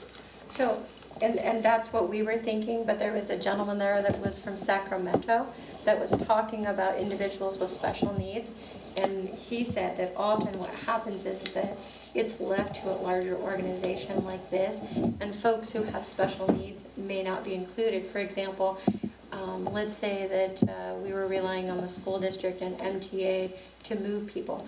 How many of those vehicles have lifts so that disabled people, are we meeting the needs of our community? Could we actually move those individuals? Do we have the capacity? So those kinds of conversations were happening at the workshop, and making sure that we're prepared. So just sharing information with you. Picked up lots of literature, and I thought this was really interesting. They're passing out the go-go kit, all the things that you should have in your kit when you go. And so just sharing some of this information with the community on the types of things you should have. So, yeah, it was a good workshop. Next, Jerry. Yeah. EDFC, the Economic Development and Financing Corporation, had a kind of a workshop session this last week on Friday, and we basically went through our previous goal setting that we did a couple of years ago, looked at which things we were progressing on and which things we weren't, and talked about what's been accomplished. And a lot of the accomplishment this past whole year have been to get the infrastructure of being able to do loans kind of cleaned up, having standards, all of that. But the EDFC does have a lot of loan money available, so those enterprises and startups that go to West Company and get advice about how to start up, if they need loans and aren't able to get traditional bank financing, EDFC is definitely very available and has plenty of funds available. They've succeeded in having quite a few, not grants, but loan funds coming from the feds that they can distribute. So that was a good meeting. Tomorrow at 10 o'clock, right here in this same room, is the next Mendo Recycle, or the MSWA, Solid Waste Management Board. And we are facing a lot of very existential decisions about whether there's going to be outsourcing of the main kind of jobs that MSWA has been doing, whether we're going to adopt a brand new JPA agreement. If we do, if that's recommended, that will come back to the City Council, because each member of the Joint Powers Agreement has to independently approve any changes in those bylaws. And we still have not got a general manager, which is part of why all this is changing. And the county, at their meeting yesterday, I believe, I don't know if they actually acted on it, but the CEO has recommended that they pull their half of the general manager position funding and do it in-house at the county, and not continue to give that support to MSWA. So it's really we're Floating? yeah, we're kind of facing a lot of major decisions about our existence. And I wish there were some ready solutions at hand, and I don't know what they are. I've kept Stephanie up to date on this. Yes, and they've invited the city managers of the affected cities to go to the closed session tomorrow to discuss it. Fort Bragg and Willits have very similar interests in that we're small cities that really don't have the internal staffing to put any services in-house regarding the work that these folks do. Ukiah does. And obviously the county does, and so it's going to be tricky. We're probably going to be losing services. You know, we'll see what that looks like, but it doesn't look great for Willits and Fort Bragg. Does this mean maybe something after tomorrow, you may come back to the budget and look at?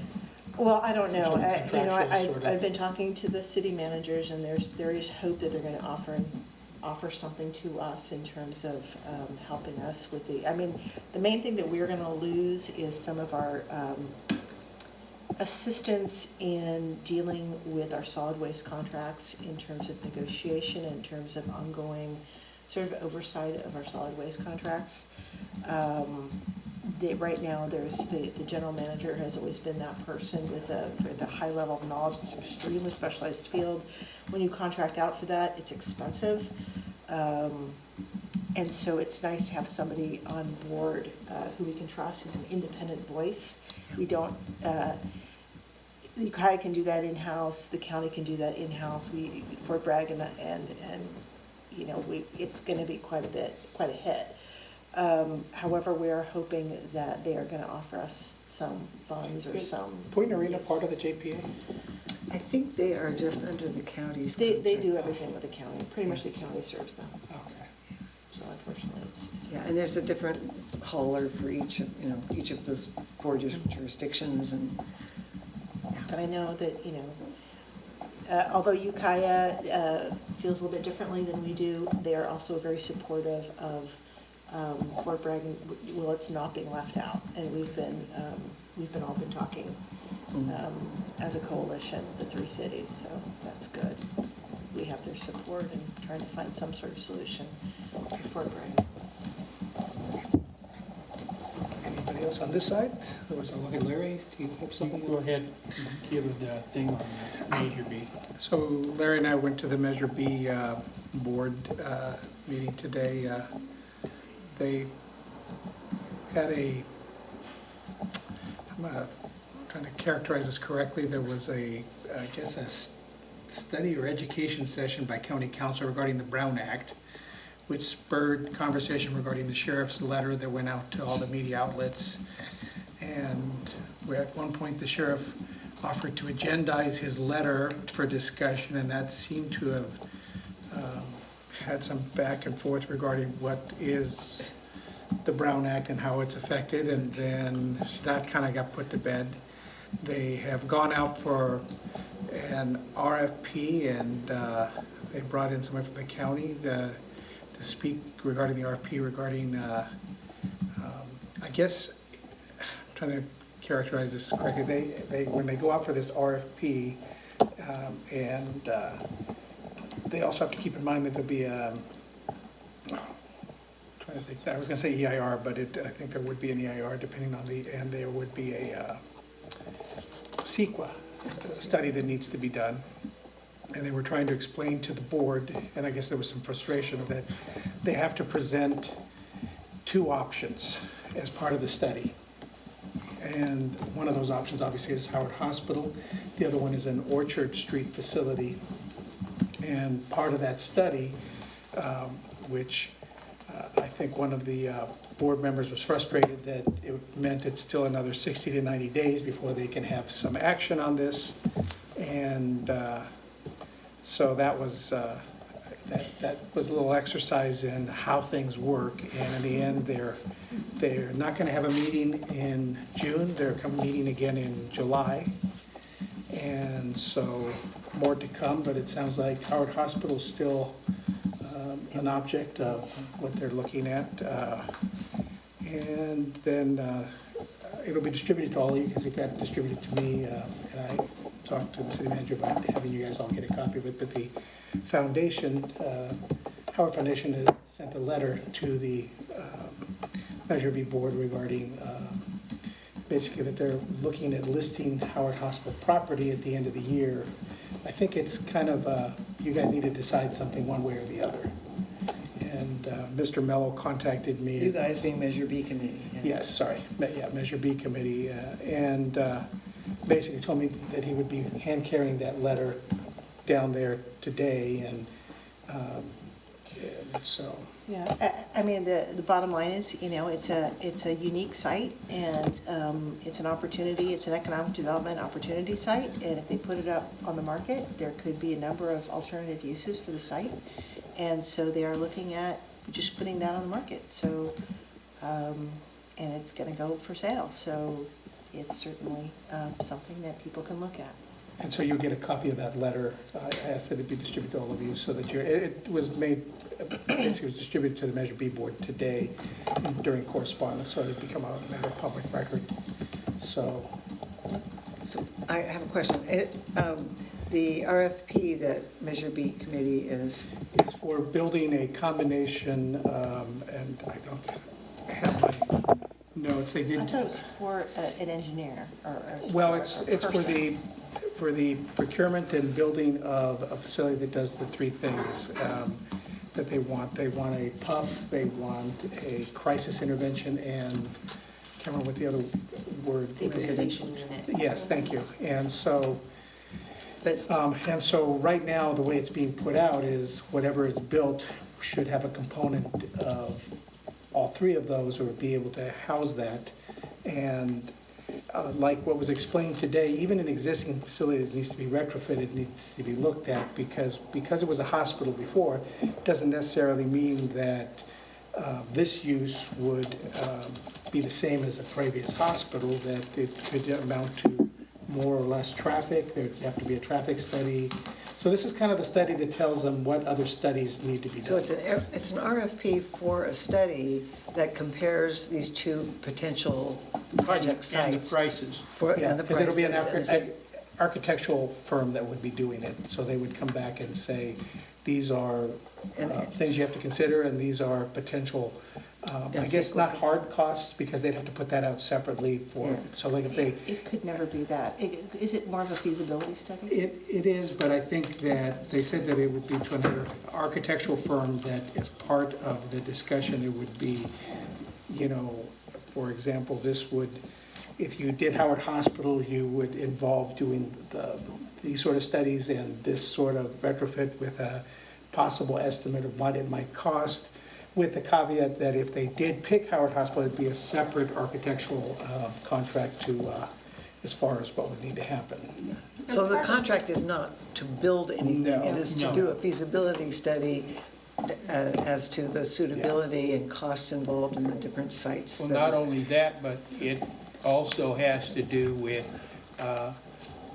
the grade. I mean, it's not, Howard Hospital is not flat, it wouldn't be built on flat ground, where the orchard is on flat ground. The traffic, the water, how the water flows from it, there's just a lot of things. And then Fort Bragg was there today also, and they want a crisis center on the coast. And this wasn't the city, but rather I guess their representative, like Jed, I think is what it is. They're Jed for that area, I believe. So it's just getting a little tougher, and they're gonna have to make a decision. It's really a little frustrating, I'm sure they're frustrated too, but I thought that the Measure B committee would actually, at this point in time, after all these months, have done some of this, and for them now to be contracting with somebody else to do this, to compare sites. It's Well, just, I it think- seems, Well, frustrating. And I guess there's some frustration from some folks, but I think part of it, and they did give a overview. This is, I think, on their website. They gave this PowerPoint today as far as what's transpired to date. And they they talked about what they've done. And I think in my observation from the time we've been attending is that it went from an advisory group that didn't quite know what their total role was, because in the beginning they were, I think that's why they had to educate them on the Brown Act. Even though they'd all had to do some Brown Act training, they now have county council there, because like today's conversation that started kind of wandering, I say, away from the Brown Act and had to be curtailed back. And then they also had to kind of figure out their role, because they're not the ones that actually spend the money.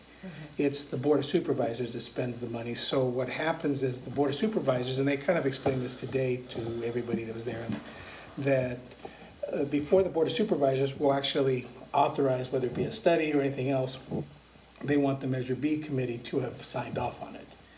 And some of the stuff that has happened is either paid for by the county, some of it has been Measure B money. But the spending authority is the Board of Supervisors, but they obviously want sign off by the Measure B. And so I think there was a little bit of learning curve for what their actual role is, So is the final outcome that this board has to adhere to the Brown Act? yeah, they have to adhere, and that was what they were reminded of today by the county council, that, and what sort of communications they can have. And she actually went down to explain that I, as an individual, can go talk to each one of them, just like anybody in the city can talk to each one of us. And they gave an example versus Larry whispering in my ear, I whispering in their ear, the serial meeting sort of thing, but nothing stops a member from the public or the press from polling each of us individually.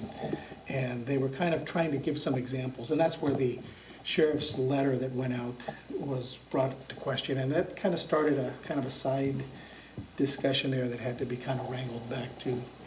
We're wandering off from the Brown Act. It was kind of interesting because in that respect, you could tell that there obviously there was still some confusion. The other one is, I think was Mr. Liberty, who seemed very frustrated with the fact that they had to do this study, and that reference CEQA. I think he comes from the private sector, and this kind of disconnect regarding, and they tried to explain, look, these are public funds that are being spent, we have to abide by these certain rules, etc. So they had the executive office there to kind of explain a little bit about how they put things out to bid and what needs to happen.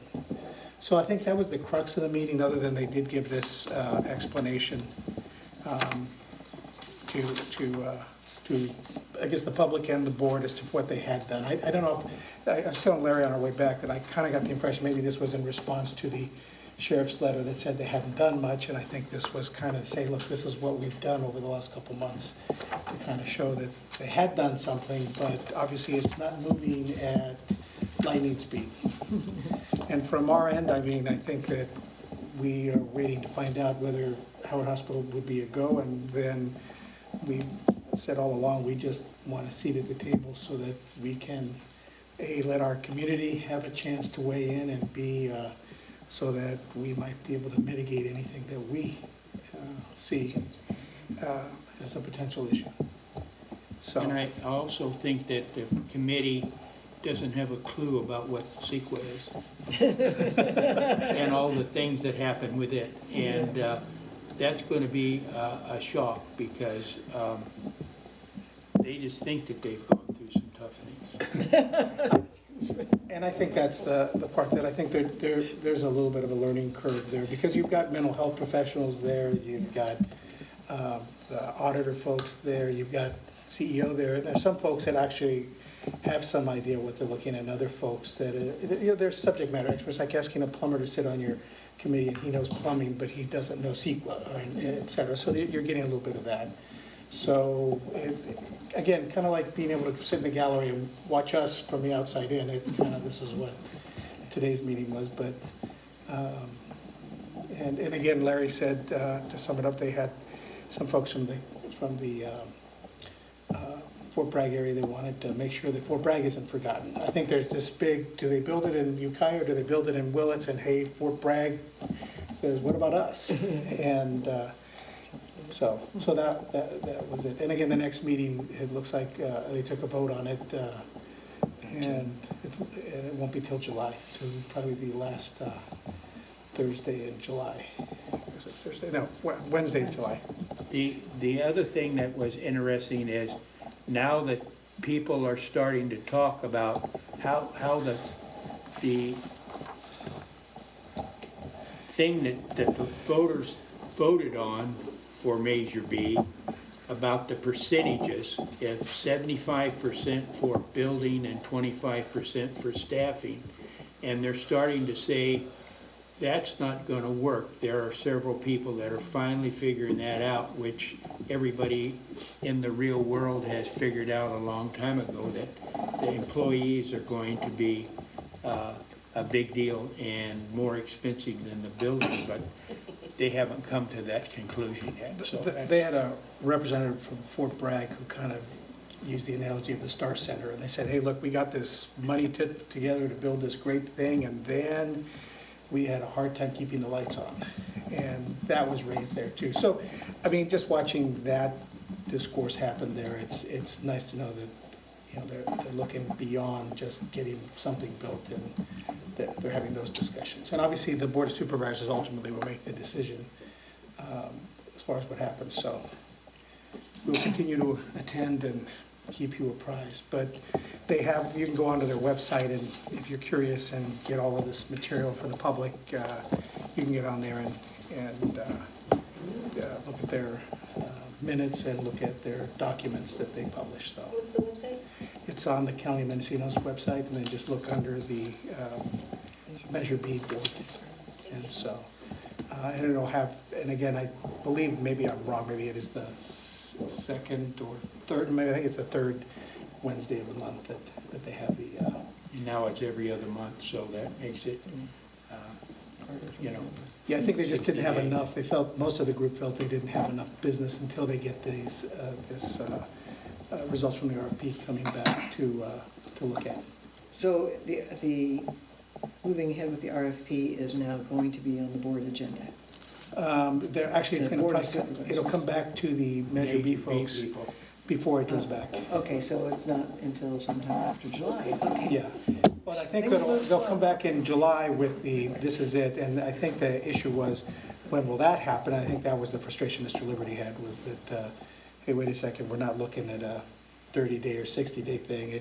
Yeah. I think the estimate they gave is it could be 60 to 90 days before they have this, so that they have, so from our end to knowing what is gonna happen, it's probably a little farther out beyond that, so that we know when a decision's been made, because somebody's still gotta be selected. And they explained, look, just because we magically say it's this day, doesn't necessarily mean that someone's gonna bid on this and take the bid, and then we'll complete the work, because they're gonna have to visit the different sites and evaluate them.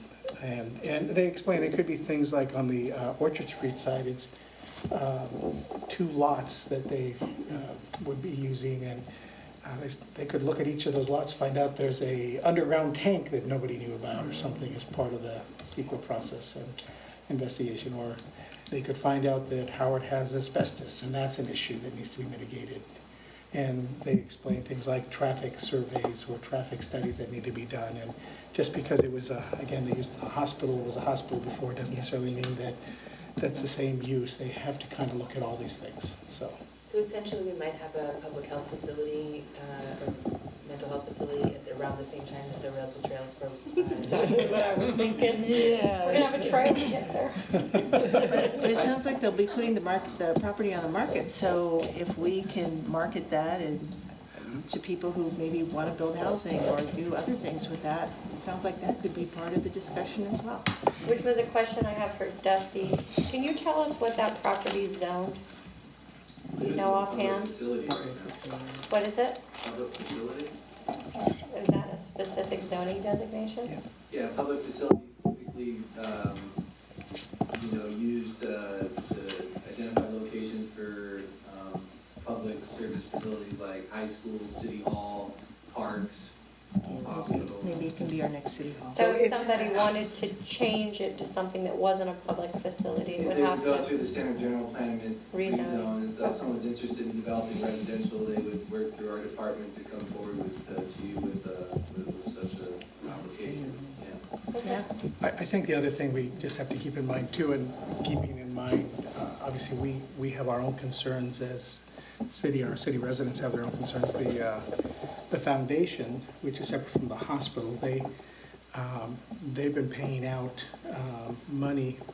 It's kind of like owning a giant high school or something, that you have to still keep so much electricity and so much stuff happening. So I think, yeah, so they're looking at trying to do something in the end. And my conversations with them have been that at this point, they just want a decision made so they can decide, because it's costing the foundation money that they could use in other ways for the betterment of the community. Can I ask Dusty a quick question? So if somebody did want to purchase that property and wanted to have it rezoned, then would that come before this group as the planning commission zone? Does that factor in at all? Yeah. Okay. So Anytime you want to rezone a property, that matter becomes before this decision body. Okay, so then that's when it's important for all of us up here to not have voiced an opinion, yay or nay, on said zoning and or use, because then we could be removed from having a vote on that. Highly correct. Which is why I asked the question about zoning, so that we don't put too much out there Right. ahead of time. I just wanted to say it out loud. Yeah. No, and I think that's it. I think all along, I mean, I've said, look, I just want a project, either a decision, is this happening here or happening in Ukiah? I do have concerns, but most of mine are just, operationally what happens. And again, I would have those concerns whether they decided to make it, I don't know, Alzheimer housing or something, and, whatever. And again, I'm not used. Although it doesn't foreclose, it is very common for city staff, or if there are vacant properties within a city and we wanted to, if a developer comes to the city, to show them available sites and what the development constraints in terms of zoning and that sort of thing. That's very common, and we are allowed to do that. We can, if someone says, hey, I need a site of this size, we can certainly point them in that direction. Yeah, so again, that's important to realize that we haven't made up our minds. It's just, I think we just need to know what's going up there and what In we terms might. of, the discretionary review is yours, but we can certainly, help market that site. So, somebody has an idea. I'm sure the foundation would appreciate it, because it is costing them a lot of money. And I'd like to see something done with it that's compatible with the needs of the community. Sounds like a project for the West Company's entrepreneurial idea. I'm thinking, That's a big entrepreneurial. Yeah, I think that'd be a big, so, all right, and then I will be. $10,000 prize. The only other thing I have is that I will be going to the League of Cities meeting this Friday up in Blue Lake, which is up in north, I think it's east of Arcata. And so that's where the meeting will be held. So I've driven by it several times, but I've never actually been in the city of Blue Lake, so that'll be interesting. And I've been having a hard time getting their emails. I think I finally got there. It hasn't, anything they send me to the city has been getting bounced I back. haven't gotten any leak mail in a while. So I had to have it sent to them. Yeah, I had to have it sent to an alternative email, and so just, I'm getting mail. Are you getting leak mail? I'm not I'm getting any getting a leak. lot of leak mail. yeah, I'm getting zero. I'm getting some, but not all of it. Like, this would have been a bunch of I'm documents. getting more than I usually do. Oh, okay. So maybe they cleaned the pipe and it's all heading your way, and I'm only getting, but I just thought it was odd I'm getting so much lately. I called Sarah and I said, hey, Sarah, normally you've sent me the documents and stuff I need for the meeting. And she goes, I sent it to you a couple, like a month and a half ago. I'm like, send it again, but send it, and then she said it didn't work, so I sent it to another email, so. Well, last year I was having some problems with some of my mail getting filtered. I wasn't getting everything, and now all of a sudden I'm finding I'm getting more mail than I ever got before. I'm having to clean out my email, so I'm thinking maybe if these are a bunch of documents, so. Did she say whether they have bounced back to her? So she No. thinks they're going through? She thinks you're going through, so, Okay. so just I'll FYI. check into it. If it's because I have like very little space left and I try to go in there and clean it up, then maybe the documents are too big and it We doesn't. can see about expanding Yeah. that. So, all right, and at this point, Good and welfare? I guess council member reports and recommendations. Did you have anything? Yeah, I have one thing. A couple people have asked me about the fact that we have, from several years ago, an informal policy not to use herbicides like, what do you call it? Roundup? Roundup on our city-owned properties and parks and wetlands and all that. And I know that we did adopt that as a kind of, we didn't adopt a formal thing, but there was an agreement that we would not be using it. So I wanted to just follow up and make sure that that agreement is still in place. And I think it might be a nice thing to actually have it be an adopted, something that's in writing. And so, Bill, I guess I'm asking you about that. Have you been aware of that, and is it something we're doing? We've been doing that years ago. We haven't used any Roundup in town in years and years. Okay. So. It's just a given, we don't touch it. Yeah, okay, well, that's good news. The reason this came up to me was that this solar farm that's not in the city limits but very close, apparently there was a proposal, or somebody was concerned that they might be using Roundup underneath the solar panels to keep the weeds down, and I want to make sure that that doesn't happen anywhere near us, and that we aren't using Roundup. So if your assurance that we aren't doing that and we're not going to be doing it, I don't think we have to necessarily go through the motions of adopting something formally. I just wanted to make sure that that understanding is firm. But Madge, if you feel free to pull weeds at the park if you want. Oh, and there's stuff online about alternatives that work really well with, Vinegar works really good. yeah, vinegar and Goats. what's that kind of Yeah. Epsom salt and whatever. Okay, anyway, and goats. So Put that some was goats my, in the budget, okay, Jim? I'd love that. and I do have a good one too. Okay, Should I go on to that? go ahead. Okay, I particularly want to announce that the joint concert of Emmendale Chorale, which is about 45 people, by the way, here in Willits, and the Rogue Valley Peace Chorus from Ashland, Oregon. There's 15 people coming all the way from Oregon to be here for a joint concert, and it's going to be on this coming Sunday of the Memorial Weekend, the 26th, at 7 o'clock at the Little Lake Grange. And it's called Imagine, and it's basically dedicated to peace, and there will be a sing-along for Imagine and a really nice concert. So the Sunday, the 7 o'clock is coming up. But, and again, the car show is this weekend. So, Also on Sunday. what'd you say, Bill? This is Sunday. Thank you. All right, and that's become kind of a cool thing in town. I mean, I collect their shirts. Seems like every year I ride my bike down and buy a shirt and look at things, so. And you get to choose a car? I get to choose a car this year, so that's nice. So, That doesn't mean you get to keep it. so. Larry, did you have anything? I don't have anything. Anybody else? So. I do. I just wanted to invite everybody to join me on the Sunday, June 9th for the Willits Healthy Action Team Walk. It'll start at 9 a.m. at JD Red House parking lot and wind through the beautiful Willits neighborhood. The entire walk is 10,000 steps, which is the recommended length considered for a healthy lifestyle. It's a free event and everyone is welcome. Some people ride their bikes, some people bring their dogs, babies in strollers. It's a great way to meet your neighbors and do something healthy.